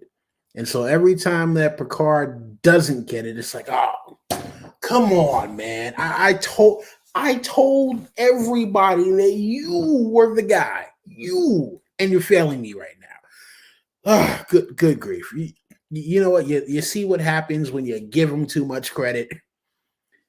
So that's the crux of the story, because it's almost like how there is supposedly like, there are people who have this theory of evolution when it comes to human beings, that we were kind of meandering and essentially just regular primates, and that some beings came down from the stars and kind of were trying to teach us to be as they were. And it was like, well, they didn't feel like waiting, so they decided to do some manipulation to get us at least halfway to their level. It's like, all right, I'm going to give you enough so you can understand what I need to tell you, but I'm not going to give you the entire thing. And that's what this almost seems like Q is doing to Picard, or for Picard, is saying, okay, look, I can't give you everything, but I can give you enough that if you just reach out, just it's right there. All you got to do is grab it. Take all of the stuff out of your mind that you have as concepts of being, and just try to see it. If you can see it my way, even for the briefest second, I can show the rest of them that you guys are ready for what comes next. And so again, beautiful concept. And let me stop hawking all the time with my philosophizing. But yeah, man. Well, no, because I think you hit on really the hit it perfectly, because this is, I mean, that's the note I have. This is Q helping. He's not fucking with Picard. He's helping him. He is on orders. The Continuum has said, we're going to do this thing. We have to test this stuff. He is himself a cog in his own little machine of little world and stuff, but he's developed this relationship with Picard. And you're right. He's like, no, this guy can do it. This guy can show us. I picked the right one. We've put him through stuff. He's always performed. So you're right. We just got, all I got to do is let him give that little bit of perception of me, which you had said before, that little bit of how do I see the world of all time, kind of all around at once, or like, it was from, God, see, there it is. Always leaving, from Watchmen, Dr. Manhattan, existing at all times at once. It's kind of that same thing. But you're right. He can't tell him what to do. He can't give him the answers. I will let you ask 10 questions. This is as far as I can go. They won't let me tell you how to solve this because you have to demonstrate this, but I'm going to help you as much as I can in my Q way, because of course I'm giant and flamboyant and all of that fun stuff. Really, John Delancey's best character he's ever played in anything I've seen him in. So, I mean, just hats off to really living this one up. But yeah, I think that's the great thing. And that is one of the bits that throughout these little scenes really establishes, as much as Q is an antagonist, he's also a co-conspirator. He's also kind of on your side. He also believes that you can do it. He can't ever give that away because, again, that would ruin the fun. But that's why I love and really centering this around Q and that relationship and bringing all of that full circle with this was just the perfect choice to do this. And this, like you said, Mark, this gives you the stakes. All right, so this is what we got for, and now we know the problem to solve. I mean, so that's why this episode and Tapestry are the two best Q episodes, because they portray Q as more of the menacing but also the helping hand, who's showing Picard tough love or teaching him tough lessons, but ultimately doing it to help him. Whereas other episodes where he's like the god of mischief and goes off and turns him to Robin Hood, whatever bullshit, they're not so good. Like, he works better as actually helping Picard, but doing it in a, his own wacky way. But I've heard people make the argument before that this isn't a Q episode, and I could not disagree with that more. I think just because he doesn't appear that much, it doesn't matter, because he is ever present, even the scenes that he is in, because he's doing the whole thing. It's all about how Q is testing Picard. That is ultimately what this episode's about. So yeah, no, this totally is a Q episode. And I think they even said Tapestry wasn't a Q episode. I'm like, get the hell out of here. Of course they're Q episodes. But anyway. What's wrong with people? Yeah. Anyway. So yeah, I want to talk about sort of future Picard and how he's constantly getting doubted, and people think that he's a bit crazy, which it does make sense, because he has this Ironic syndrome disease, and fuck what Picard season 3 did with the Ironic syndrome. I won't spoil it for you, Don, but it was bullshit. But anyway, so that he has the Ironic syndrome, so that makes him a little crazy, and so I'm sorry, real quick. I just want to stop. He's a robot now. They left that flaw in him, even though he's a robot. Well, no, that's not what I was referring to. They do something else with the Ironic syndrome in season 3, which involves the big twist that comes in the final 2 episodes, which I fucking hate that twist with a passion, but I won't ruin it for you. But anyway, so yeah, so it's makes sense why they would think that he's senile or crazy.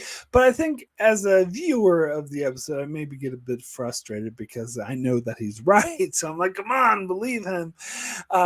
But it is interesting that, the back and forth he has with Beverly, and they do trust him to a point. Like, they're risking their lives, they're going into the neutral zone, but they're like, enough is enough. There's Klingon ships coming after us. We got to get the hell out of here. And that's when he has a big conflict with Beverly.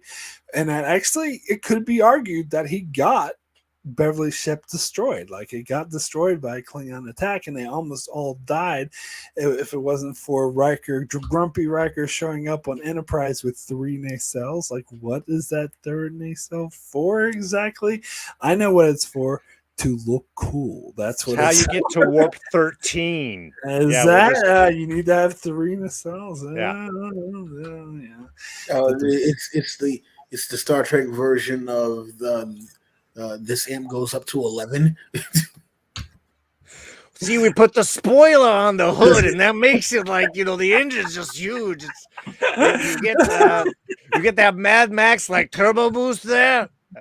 I don't know why I'm talking like this. This is what Starship engineers sound like in the future. But anyway, so even after they're rescued by the Enterprise, they're still, especially Riker, doesn't believe Picard at this point. And at this point, they get there, there's no anomaly. Their ship got destroyed, and so they're sort of fed up with him. They're like, you're just senile. Shut up and go away. So what were you guys' thoughts on that storyline? I don't know. I guess it served a purpose, but on one hand, it did kind of irritate me. I kind of wish they just knew it right away instead of we're constantly doubting him, because we, the audience, know that he's right, of course. But anyway, Darrin, your thoughts on that? Well, I think the only thing that really kind of to me that made that work is Patrick Stewart, because it does make sense. I mean, they do it quick, and that's one thing I loved about Geordie is it's kind of like, well, you sound crazy, but you're Jean-Luc Picard, so let's do that. Let's go and figure it out. And that's kind of everybody. You meet someone with Data, it's like, yeah, but you're Jean-Luc Picard. You get up to Beverly and like, well, if Jean-Luc Picard wants one more adventure, we're gonna do it. Because there is that kind of trust. On the other hand, saddling him with this just gives that extra little complication. And I know it's a little frustrating to a sense as an audience because we know that it's true, but I think that it only works for me because Patrick Stewart is playing himself as older and a little addled. It's just I'm trying to find that right word, that the thing I just can't get all of these thoughts out of my mind, out of my mouth at the same time. And I think that allows that doubt and everything to come in, especially since for him the anomaly isn't there because that's when it starts there in the future. So it builds on that kind of more doubt. And you've always got to have a certain level of conflict. I mean, if everybody was just like, yeah, man, whatever you say, it's a short episode. We get through it all, in 35 minutes, and then somebody's going to end up singing at the end. And nobody wants that in a finale. So, I mean, I was going to say, while I agree with you that it's a little distracting, I think they let it work because of the way that Patrick Stewart is playing older Picard. Makes sense that people could interpret it that way. The only other thing that I wanted to really point out here, and I'm going to tell you, modern audiences do not realize what a sight that this was to see back in 94.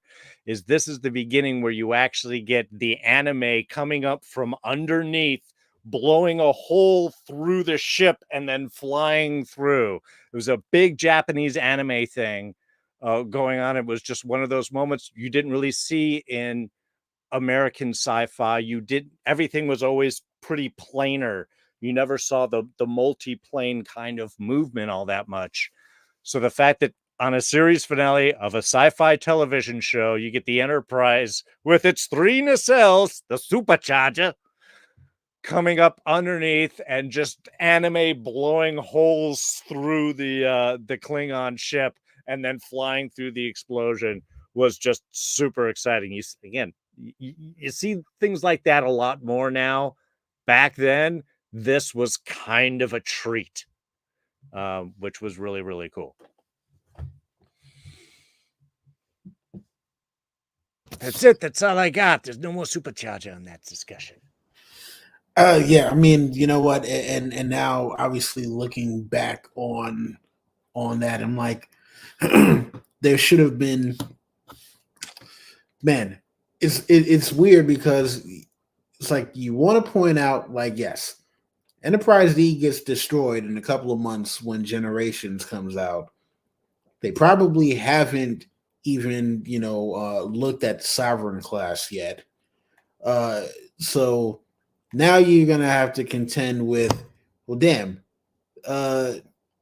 like if they knew that they were going to do the Sovereign class, then it makes it a little weird because you have this thing now where you're introducing an Enterprise that won't be there. But do you want to run the risk of showing your big new hero ship on the finale of this show when you want to reveal it in the movies where it's all spectacular and shiny and new and gleaming and all that, and it's like, oh, you know what? Hey, once Picard fixes everything, none of this happens anyway. So you throw in an Enterprise D that ain't actually going to be there. Throw some spinning rims on it, and some floodlights or some ground effects kits or something like that. Yeah, do whatever you want. It's not gonna matter because everything gets retconned at the end of the episode anyway. It gets wiped out of existence. It never happened. So They You should know, put one of those LED light kits around the bottom there, have it mhm. thumping down through. Yeah. Yeah, put some hydraulics on it. You have it just bouncing around as it's going to its location. You put some tints on the windows and all that. You can do anything with it. Why? Because it's not gonna matter in T minus 5 minutes anyway. But listen, we obviously love the concepts that they came up with and the things that they try to do in making this the big finale that it was going to be. But the most, like, what we've talked about most is not the spectacle. We've talked about the concepts and how well they worked, and so I can forgive them deciding to throw in the spectacle, because you don't want a finale of a show like this to be nothing but heady sci-fi. So you gotta have a balance. This was the way of balancing. So I'm not gonna ride it too much, only because again, technically, once everything gets fixed, that gets wiped out anyway. So it doesn't necessarily matter whether the events happened or not, because again, once everything gets fixed, they actually didn't happen. So I'm good with it. Right. All right. So, um, another one of my favorite scenes in this episode is when Q takes Picard back to the distant past to show the origins or oranges, as someone might say, the oranges of humanity and how they first came to be. And again, this is again a very ominous scene. I think it adds a lot to the episode. Also, it to me this like felt like sort of when I first saw in when this first episode first came out, it felt like something innovative, something that Star Trek would normally do, like go back to the origins of humanity and have Q show that and be like, "Oh, look, nothing happened. Now I'll see what you did." Such a great moment. Again, it has that ominous feeling, that sort of dire undertone to it under the whole thing, which I freaking love. But it's also again the Q helping hand. It's Q like giving Picard that is a huge help for Picard. It makes it more clear what's happening because the anomaly is freaking everywhere in this time. So he makes it realize how exactly he destroys humanity. Now, my question is, if this humanity got destroyed in the past, why are they still alive now? But I chalk that up to Q fucking with the timeline to allow them to still be alive, because this whole thing is Q's doing, so I'm willing to go with that. But anyway, yeah, I just thought this was an amazing scene. Don, your thoughts on this scene? Look, standing on the precipice of creativity and nothing here but a pile of goo. I mean, I know I totally misquoted that, but I didn't misquote the whole pile of goo.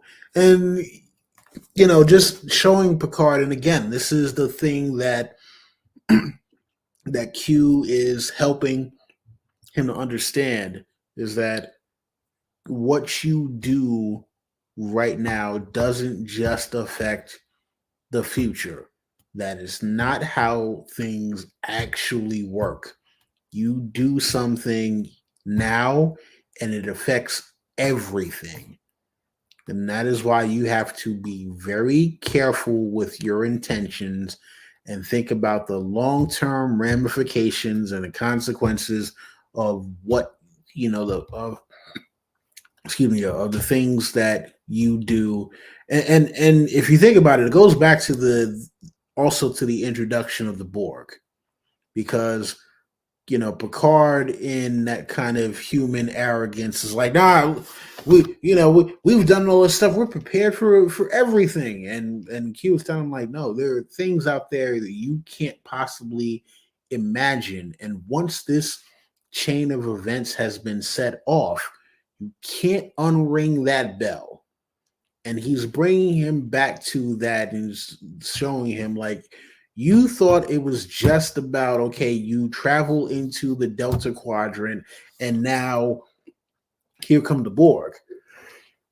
But that's just the beginning of where things like this are going. It's kind of, it is the butterfly effect, but it isn't the butterfly effect at the same time. It is the rock in the pond, but it's not the rock in the pond at the same time.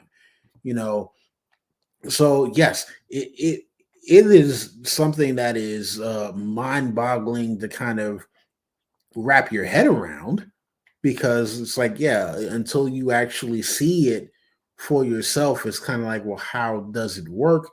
Because it's not that time is moving backwards.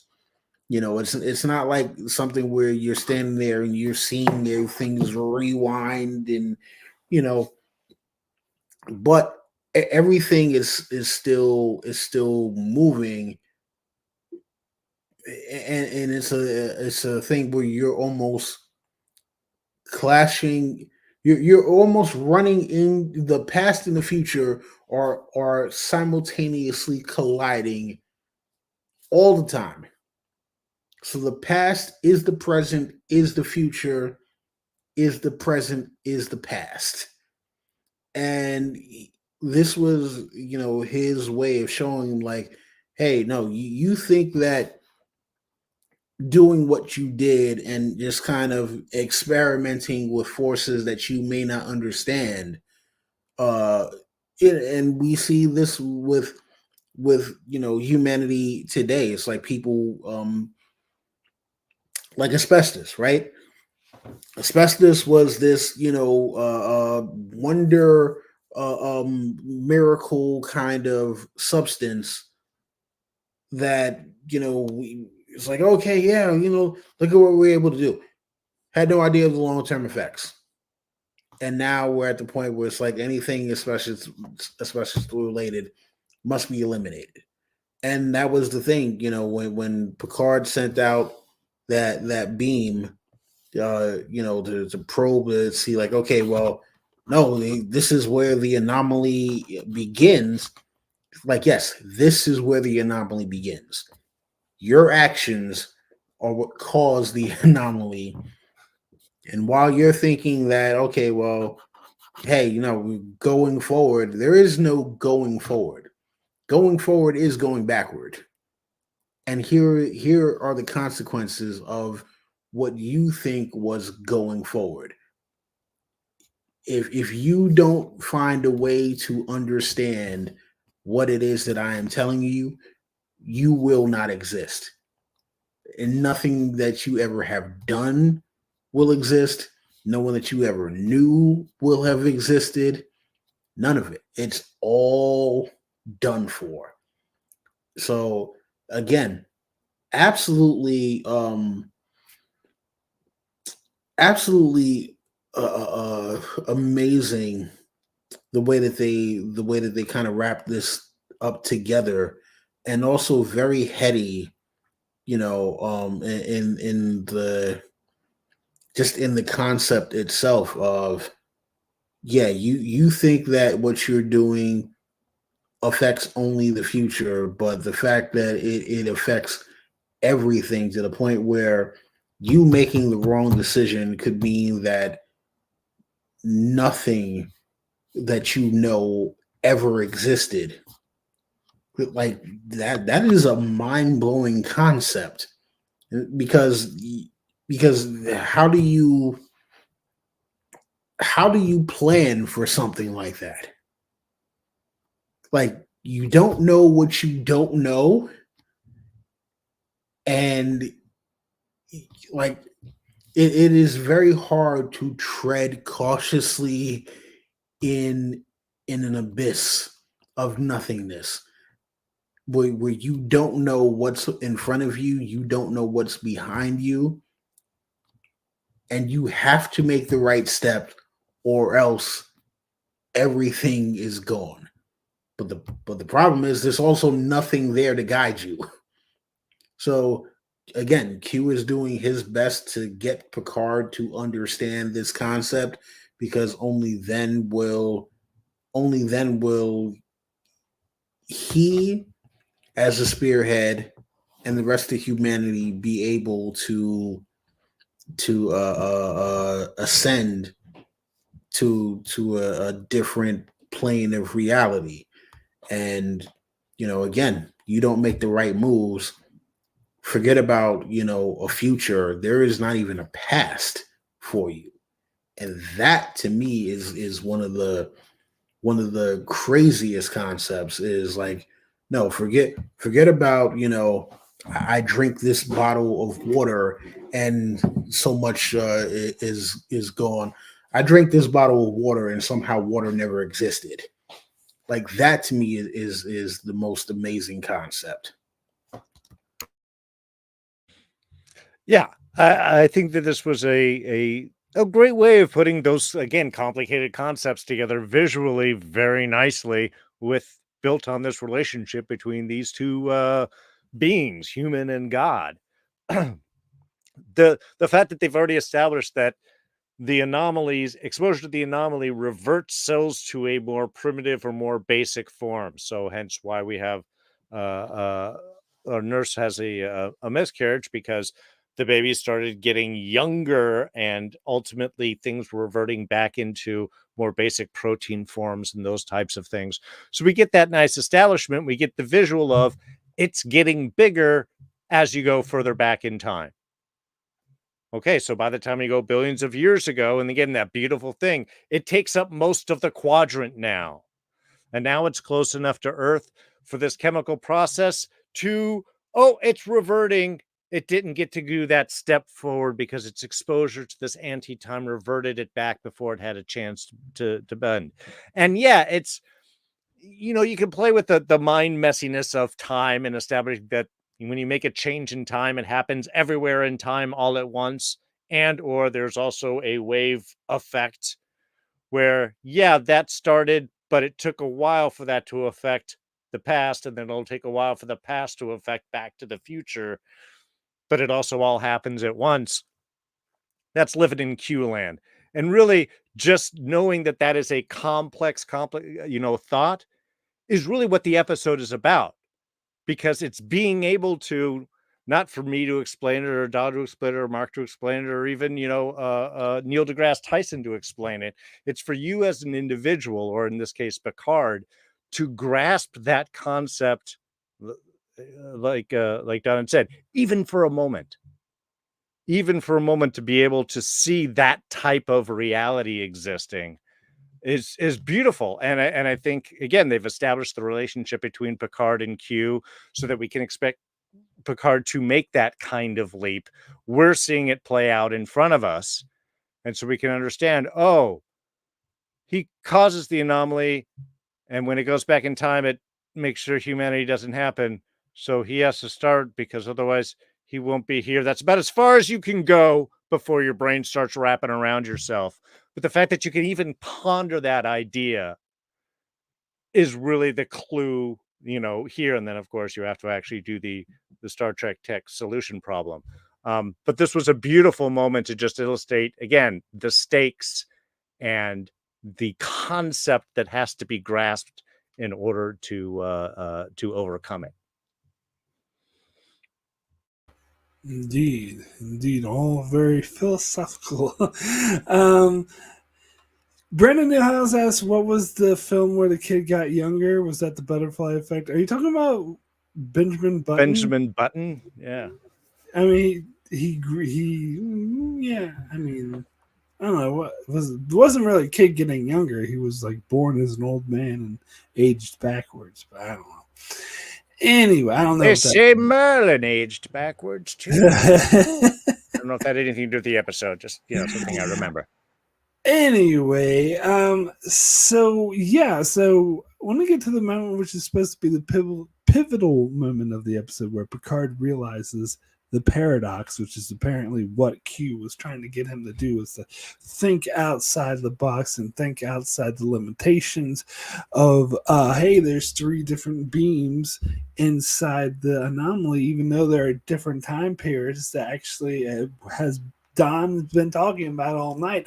That time is not really a linear thing; that it's more fluid, and so these three specific kind of beams meeting in that same spot is what caused the anomaly in the first place. But I am going to be nitpicky here and call out a goof, call out a mistake, because Data says, or someone, I think it's Data, says that they're three different beams and they're all coming from the Enterprise, which isn't true, because in the future Enterprise never engages the beam, it's the Pasteur.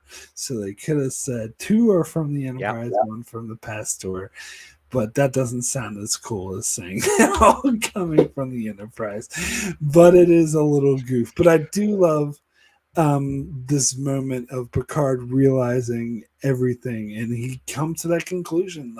And I love how he immediately flips to the future once he realizes that, and he has to go try to tell Riker, and he's the old man. Picard is like, I figured it out, and of course they're not believing him at first until he starts to explain himself. And I love how Data is picking up on this and being like, oh, I get what you're saying, because I think that makes sense for Data. It's in his character. I've heard some other people complain about it. It's like, oh, how could Data really make sense out of that? But no, he gets it. He gets what the thing that Picard says. It's like the chicken and the egg, Will. The chicken and the egg, the way he's excitingly. And I think that kind of makes sense, that excitement, because he is excited about finally figuring out of looking outside the box. So I do think that was, despite the flaw, it was a really great moment in the episode. Darrin, we'll start with you on this one. Well, there was that edited scene where one of the crew members was just like, wasn't that the Pasteur? Shh, just let him have his moment. Scene, yeah. So there was that one, yeah. But I think, to me, the Data stuff works is because he doesn't jump right in. There's actually a couple of shots as Picard is saying this where you can see that he suddenly goes, wait a minute. And then suddenly his brain is working. So you get a couple of minutes of Data in the background, or maybe it's just 30 seconds or whatever, but of him actually going, listening and putting things together before he then sort of pops back out. And you're right. That's exactly what Data would do. Data would pay attention to those little moments, and he wouldn't have the prejudice of, you must be crazy to do it. If he suddenly sees two bits of information that connect to each other, he's gonna follow that line of thought. So, and again, I think that's one of the great things about having these relationships with all these characters. It allows you to do a certain shorthand in order to just sort of keep things moving, because that's a great thing that this, I think, second part of the episode does, is it really gets stuff moving forward. And ultimately, I think even when they start doing the editing as they're jumping and doing all of their stuff, becomes really tight and really works well. So no, I think that this is like the beginning of that snowball rolling down to the hill of momentum and pressure and such. And to me, that it worked very well that Data was the one that picked up on it. Yeah, and again, when it all starts to come together, this is the thing that really shows you how great concepts like this can be. Because now here at the end, Picard gets it, Data gets it, and everybody else is brought along because of the trust that they have built up over this time between all of them. So when it's like, even though they know that Picard has his mental faculties diminished, Data's like, no, but there's something more here. And even if you don't trust him, you should trust me. Why? Because I am Mr. Millions of calculations per second. my mental faculties do not degrade ever. So, hey, if if I am believing Picard, if I am believing Picard, then you should be believing Picard right now. And that is the thing that was their saving grace at the end of it, was the, that relationship. And I guess that kind of plays also into the Picard Data relationship, even though they made it way more about uh, Data's sacrifice in Nemesis than anything else. But this was a pivotal moment where, just those couple of seconds where he was able to kind of deduce for himself that, wait, no, there is something here. This is not just crazy old man yelling out clouds right now. There is something to this. Like the fact that he's talking about the chicken and the egg, that's a paradox. Okay, wait, if he's talking about a paradox, then there's a reason for this. Picard isn't just, talking about this out of thin air. So I'm gonna need to explore this. And then when he realizes, like, not only do I need to explore this now, I have explored this before. And so even for the briefest moment, Data kind of gets it. Now he may not get it to the same level that Picard is able to grasp it for that instant. But even the fact that he was able to bring Data along, and Data was able to fill in the gaps for everyone else, that was the thing that was the linchpin for it, and that was the humanity's saving grace, and that was the thing that got Q to see, like, you did it, because even if you weren't able to get the rest of your fellow humans to get it, technically, to a certain extent, Data is a higher life form than you, and the fact that you, even in your even in the part of you that looks like you should be senile, Data still recognized that you understood something that everyone else around you weren't able to grasp. Shows that, yes, I was right in having my faith in you, and you were the guy to be able to bring this home. Yep, indeed. So where are we up to now? So they come up with the plan to go inside the anti-time anomaly to do a static warp shell. And I love how future Data comes up with this, and then Picard goes to the present, and Data starts, and he's like, a static warp shell. It's like, you're a smart man in any time period. So they come up with the plan, but the problem is that the Enterprise in the past, they have been told what's going on. They have no idea what's going on. Picard's acting kind of weird and shouting orders with them at them.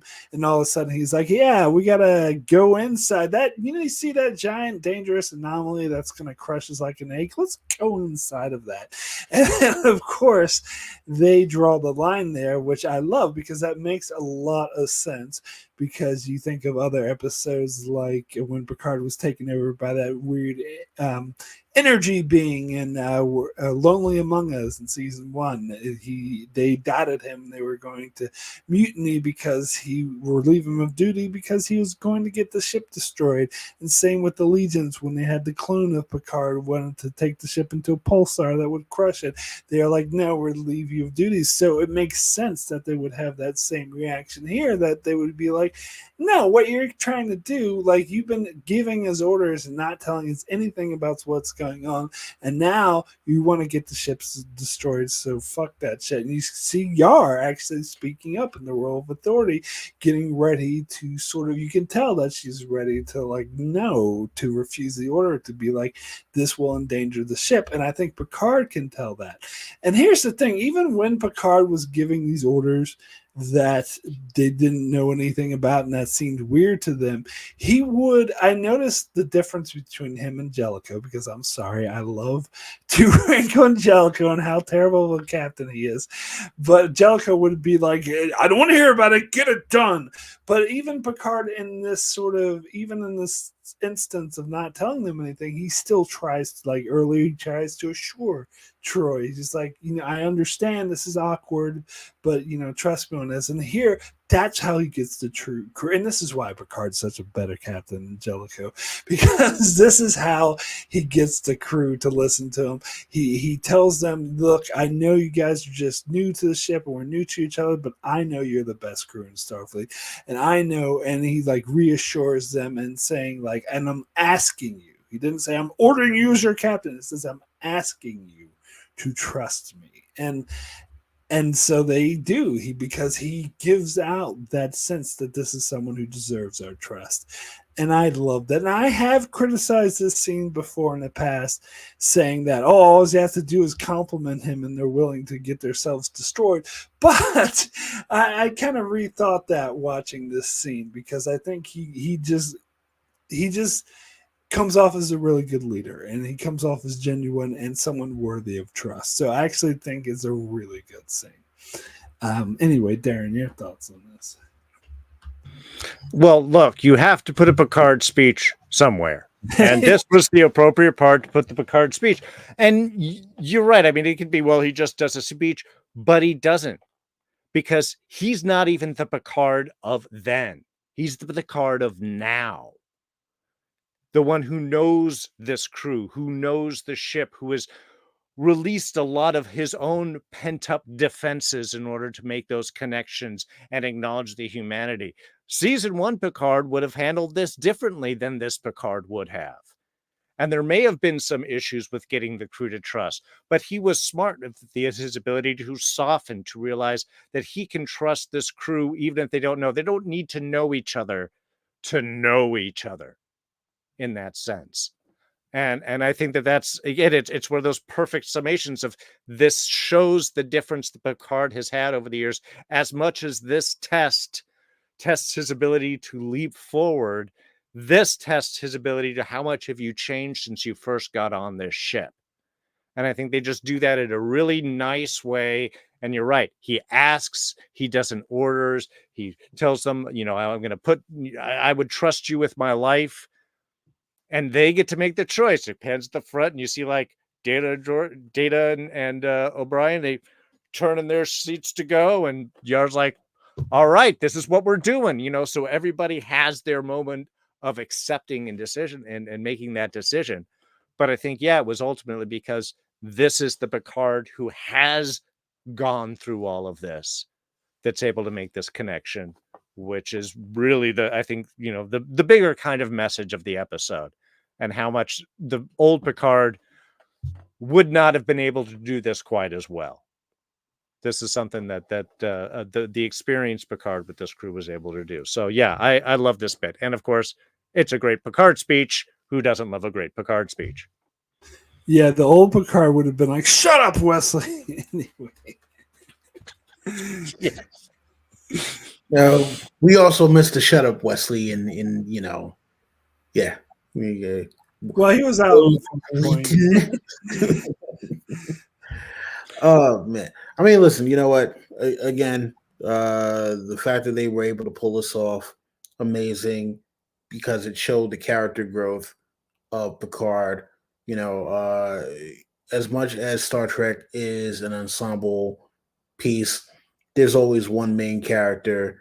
This show's main character was obviously Jean-Luc Picard, and the way that they were able to cap this off shows why he deserved the role of being the main character. Because remember, Will Riker was actually a backup in case there was backlash against Picard. At one point it was debated on whether or not him getting assimilated by the Borg was going to be the end of him. So, I think that just the character journey that has happened here shows like, hey, well, you know what? They have done their due diligence in terms of building this character and and being able to bring the audience along uh so so that in this moment in time, we know that, hey, this Picard is the guy who can convince the crew who he first met for in the encounter at Fall Point. He's gonna know the way to be able to get them to do what is needed at this time in order to get the outcome that is needed. Not that, okay, this is what I want to happen, so you're gonna do it because I want it. But it's like, no, no, we need this to happen. So okay, Jellicoe. Jellicoe. yeah, yeah. So Steve Shives, no, Jellicoe was not. Yeah, he's totally wrong about Jellicoe. It's a terrible captain. Anyway, sorry, I didn't mean to interrupt you a bit. No, I was finishing up anyway. Right. I'm just gonna say that, again, because this is the card that we needed, and he knew what he needed to be in that moment in order to get that done. He was able to do it. It worked, and it was an amazing thing to see that growth.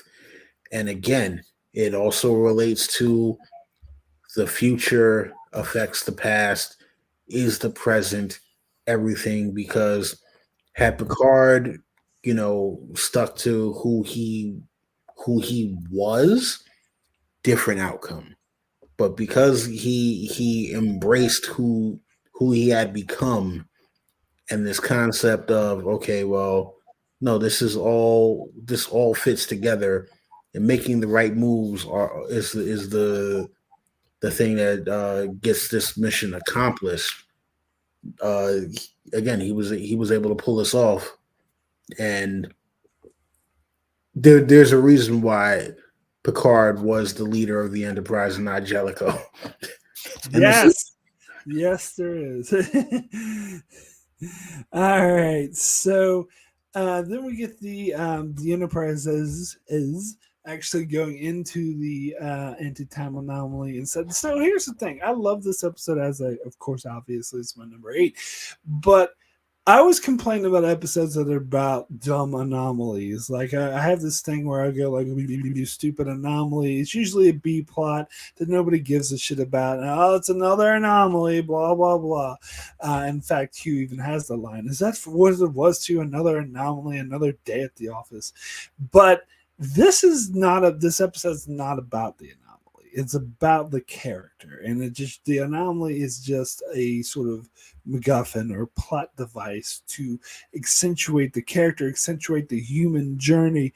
And so when you get the scene where they all go into the anomaly and try to destroy it, it's intense. It's really good because you get this feelings that of all the characters in the 3 different time periods. You see them all explode one by one, which was pretty freaking amazing. And Q sort of acting like, oh, so 2 down, 1 to go, and sort of taunting him.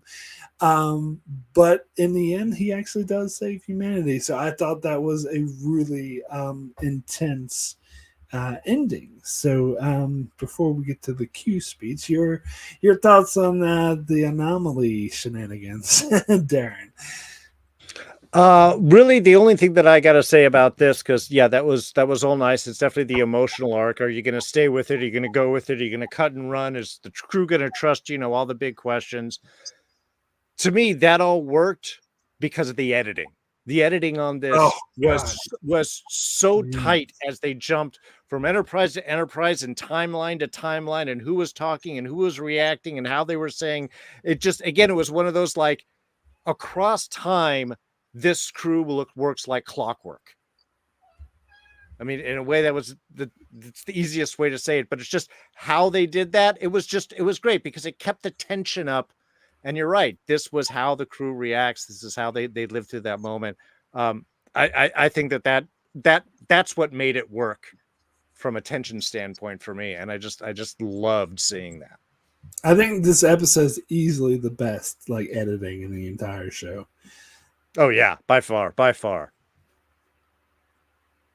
Yeah, I mean, listen, again, uh, great. This is masterful storytelling, and it just shows as a concept. When you actually say, okay, we're gonna sit down and we're going to put our all into this and see how we can make this work, and not just say, okay, hey, we threw out this heavy concept. It's going to go over people's heads anyway, so just do whatever with it. No, when you sit down and you actually plot it out, you can make something more amazing than that. That stands the test of time. And you know, again, nice way to wrap up the series. And I wish that more franchises, not just sci-fi, but I wish that more franchises paid this level of attention to detail. Um, because like finales can sometimes break everything. We've seen this a few times with some beloved franchises where it's like you think they're gonna stick the landing, and then the next thing your favorite character is is journeying into the middle of a hurricane, and comes back 6 months later as a lumberjack with a beard for some reason. you know um and yeah, it's one of those things where I'm grateful that I got to see this, and that I got to experience it, and that I actually am able to appreciate it. Because again, you could have they could have taken this in a direction where it's just like, all right, well, we did a thing. Does the thing work? Yeah, it works. We could make it better, but just listen. It's the last episode. Who cares? Um, so I enjoy the fact that they put that amount of care into showing, and up until the last moment, because was it Picard that actually saved humanity by doing this, or was it Q that was kind of like, all right, I'm going to save you because you were willing to go the extra mile, where Well, you so could you because think about it. Picard, when you saw those other two ships blow up, yeah. you could have pulled that last one out of the anomaly and been like, okay, listen, we tried, it didn't work. But I think that in that Well, they moment, knew that they were collapsing the anomaly. Like they even said it as the ships were blowing up. Oh, it's working. We're collapsing the anomaly. And the thing I will say about this is that I think Q didn't save humanity, but Q gave Picard the tools to save humanity. Like he wanted Picard to do it, but Q definitely helped him to do it. that is fair enough. I mean, well, and I'm gonna say that had Picard kind of rested on the laurel of, okay, it's working, we can back out of here, we don't have to do anything anymore. I think in that instance, Q probably would have been like, okay, fine, you know what? No, like you still don't get it. You're done for. Yeah, absolutely. Absolutely. Um, we then get the amazing Q speech, which my poster what it says that is the exploration that awaits you, not charting nebula or studying anomalies, but charting the unknown existence of existence. And I love this. It's such a great way, and it's really saying that yes, you can go explore all these different stars and make first contact and chart nebulas and stuff like that, but really what's really going to push humanity for is thinking outside the box, evolving, becoming more, and he was pushing Picard to do that, which was not only the point of the episode, but really the point of the show. And I think it was the perfect way to sum up the feeling of Star Trek.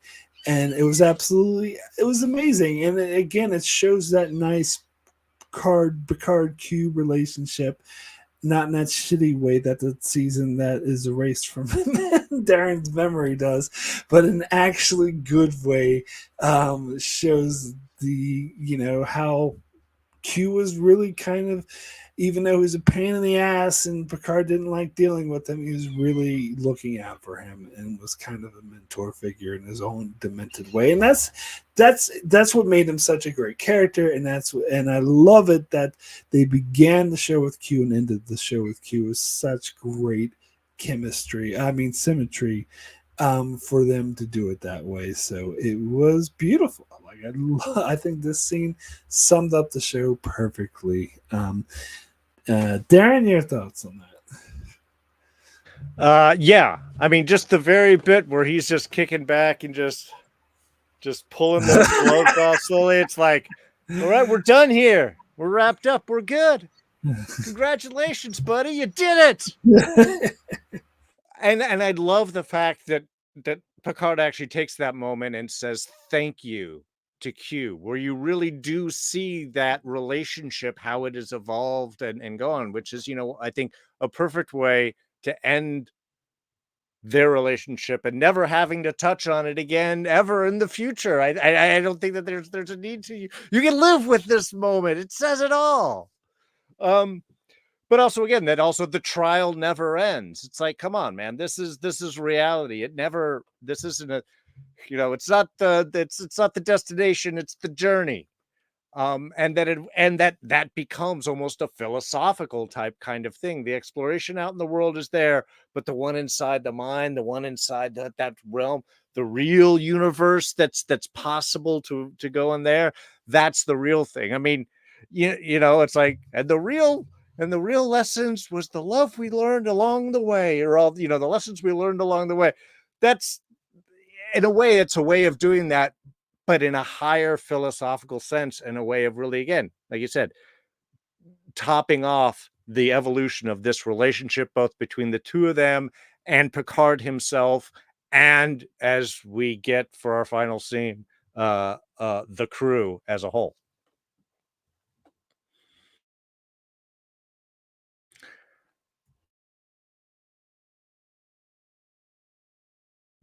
You're on mute. There you go. All right, Mark, I thought you were about to come in and say something. No, yeah, you know what? Again,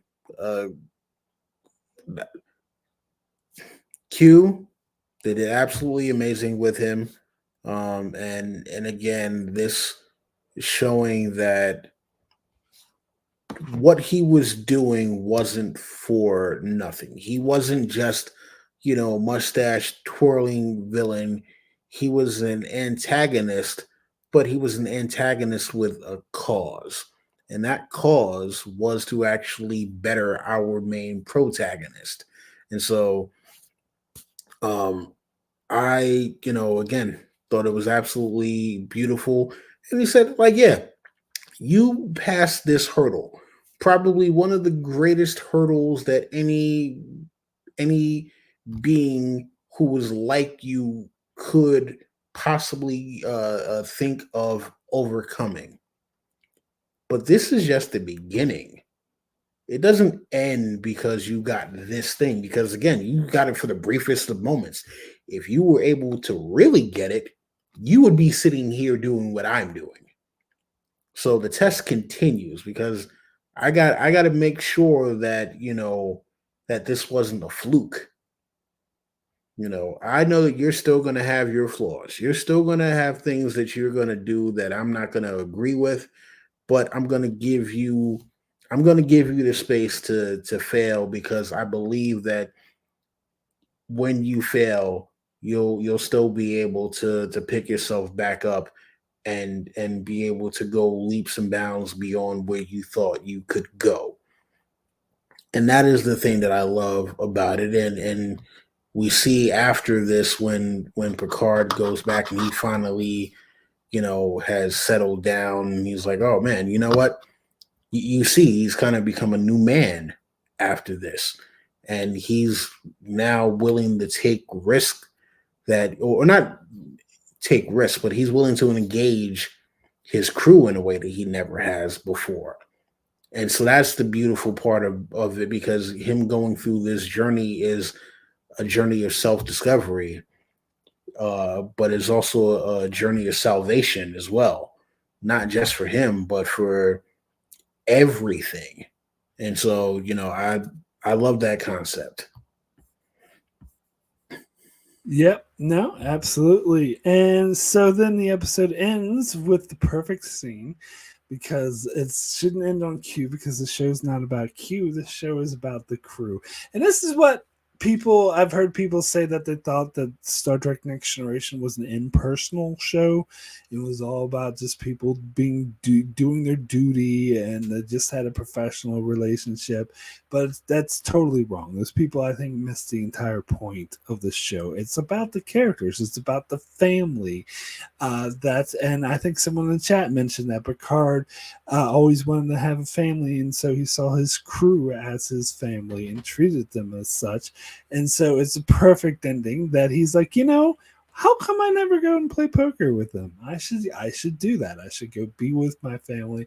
And they show him playing poker for the first time and ending the show. And again, so this is beautiful way to end the show, because they know they're going to do a movie, so they don't want to do a definitive ending. And I can't think of the exact example off my head, but I remember there was another show like that ended the show, but they knew they were going to continue it, so they didn't have a real ending, which I thought was bullshit. I was like, you need to learn from TNG, because they have, without having a definitive, everyone dies or moves on, they still have an ending that feels like an ending, that does justice to the show. And it was like the perfect way to end the show. And I'm sorry, I thought that Picard season 3 just copied this and just repeated this. And I know my sister disagrees with me. She liked Picard season 3 doing that. I don't. I was like, we've already done this. We don't need to do it again. You're just reminding me of a better show and a better ending. But yeah, I thought it was the perfect way to stress the family of the show, and that was also the two scenes in a row. First scene, the themes of Star Trek exploring the existence, and then the second scene, more specifically of TNG exploring the family of the Enterprise D. Perfect way to end the show, in my opinion. Darrin, get your thoughts on this. Yeah, Star Trek TNG, the OG Fast and the Furious. Yeah. This is where Don Toretto learned his real lesson. Walk fast, and it's all about family. It's all about family. So I can't do a Vin Diesel there. Yeah, no, this really is. It's the perfect way to do it. And it's one of those where I think even when I first saw it, I also at that moment made the realization of like, oh hell, he never has played poker with him, has he? Oh, good. I mean, it really is. It's the family. It's the sitting down. It's like Don said. It's this new relationship. He has gone through that evolution, and now he is ready to take the next step forward with this crew. And he is now more open, and they are now together, and those lines are kind of gone. And it's a perfect way to do it. It's a great way to do it quickly with just a little scene in a moment. And he just sits down and goes, I should have done this a long time ago. I mean, it's like, yeah. And then, all right, it's 5 cards done, and sky's the limit. And we go out, and it's simple.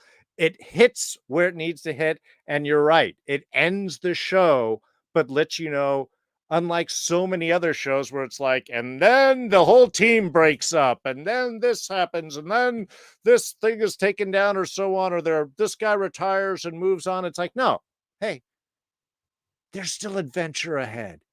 This is, again, like Don said, just the beginning.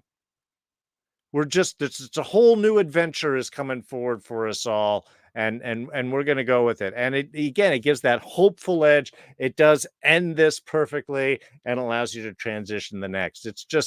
it's the perfect way to loop everything all back around. So yeah, again, chef's kiss, perfectly done. No notes.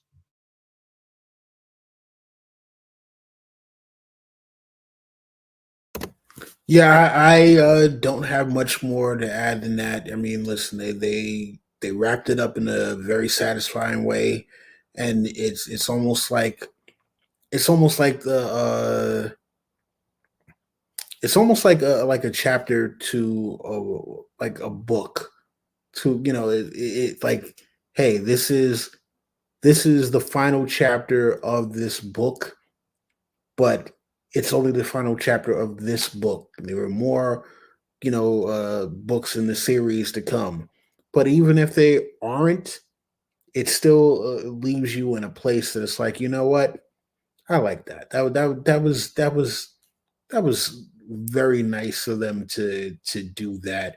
And again, shows the growth of Picard because yeah, we've been 7 seasons where we've watched the crew play poker, and Picard has never been there before, and even they're shocked. Like, wait, I'm sorry, did Captain? Is there something wrong? Did we do something? He's like, no, you haven't done anything wrong.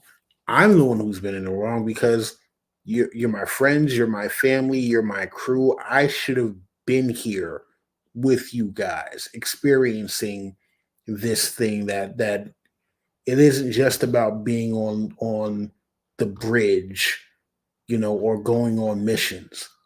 Things like this also matter, So yeah, I'm gonna end it there for me. There's again, love this as a way to cap off things, and I hope that in the future more people pay attention to this, and yeah, you can emulate it without just ripping it off. Oh, Norman brings up the actual Picard playing poker is in Allegiance, but that wasn't really Picard. That was the fake Picard. But anyway, so remember he had that replica of him on the Enterprise, and he went and played poker, and he's like, "Well done," but that wasn't really Picard. But anyway, that was back in season 3. Anyway, so now it's time for the titular question. Where would you have this on your countdown? Would it be higher, lower, or around the same of where I have it? Don, we'll start with you. Would you have it around number 8? Would you have it higher, close to number 1, or lower, further down? I'd probably like out of all of the Star Trek that I have personally watched, I would probably have this in my top 4. All right, so higher. Yeah, I would have to say it. I would probably have it higher too. Now, you still have 7 more episodes ahead here, and I don't know what all of those are. I think I have an idea on a couple of them, and if I did some research, I could probably figure out a few more. But I like to be surprised. So, which are definitely some very good episodes. This does have, I think, a certain nostalgia connection with me, both for the series and as it being a finale and the kind of time when it came out and everything. So I would probably also have this higher on my list. I might even go so far as to putting it in the top 5, but again, there's a few more of these episodes that you have coming up. I'm kind of curious which of these are coming forward, because I know there are some bangers that we're going to be talking about further on. But yeah, I think this might be a little bit higher just because it has so much kind of personal resonance to me. But you're right. This is probably one of the best season finales of any show, and definitely of Star Trek. I mean, look, as long as it doesn't end in some like holodeck flashback, I'm good. I would doubt that would happen. But if I recall correctly, I believe Alyssa had this as her number 4. So we're in the same as Don. So Okay. you all seem to agree. But I was talking before about how it's splitting hairs when you're up to your top 10 of the entire franchise. Oh yeah. Oh, 100. totally. So it is definitely up there for me. Anyway, I'm gonna go ahead and wrap things up. Thanks for everyone for joining, everyone in the chat and everyone watching this in the archives. Thanks so much. And John, if you want to say a fond farewell and tell everyone what you're up to. Yeah, listen, first off, thank you for having me as always. I can't wait to be back again. Listen, I'm just, honestly speaking, I'm just doing my regular 9 to 5 right now. I haven't really been focused on YouTube as much, but I'm always down to guest whenever you guys are willing to have me. Um, yeah, and I'm not really much on social media. I've got too much life going on right now, so I just haven't really had the time. But you guys know whenever you call, if I'm available, I will answer. And I love being here discussing whatever nerdy things you guys want to talk about. So thank you again, Mark, for having me. Darrin, it was great seeing you again. And for everyone who's currently watching in the chat and we're watching the archives, thank you for indulging me in my my little mini soliloquies that happen to go on here. So thank you. Yes, thanks for joining. And Darrin, how about yourself? Where can people find you these days? Well, I was just excited to be here tonight to see Don again, man. It's been a while. This was really a treat, and it's great. It's great having you on. It was really made this discussion, I think, something special for me. So yeah, thank you, Mark. This was a blast. I'm at D's Reviews. I've been known to occasionally put out stuff, and I'm actually possibly doing that next week. I've got a discussion on a lot of the current streaming writing problems with the way that the Acolyte kind of ended, and in a lot of the Star Wars and even the Marvel shows, there has been sort of a consistency of crappiness going on lately. We've seen it in movies as well. Madam Web, a lot of the Sony stuff has reflected that. So I'm going to have a little chat with Rob from Smirking Gun Reviews next week, and we're going to dive into just some thoughts behind this, really try and sort out and talk about the real issues behind there. I know that there's a lot of popular, just jarhead talking like, oh, that's too woke. There's ladies on there. I can't deal with brown people. It's just, I mean, all of that is just, it's annoying that it feels like these type of people won because the show they didn't like didn't succeed. There's bigger issues of why those shows have had some problems and things. Yes. And I just want to have a little discussion about that. So we may come up with some answers. We may rant just a little bit, but that's probably going to be right now. We're looking at next Wednesday, 6 p.m. Pacific, 8 p.m. Central. So if you got time around, check that. Otherwise, it'll be in the archives and you can catch it whenever you're free. And sometimes I'm here talking Star Trek with Mark and people. So, I mean, that's awesome for me. I'm having a great time. All right. So if you're finding me for the first time, my name's Mark. My channel is Enchantment of Eternity. I'm doing these once a month, counting down my top 25 favorite episodes of Star Trek. Of course, next month will be my number 7. And in the meantime, I'm covering Star Trek Next Generation and Star Trek Deep Space Nine, one episode at a time.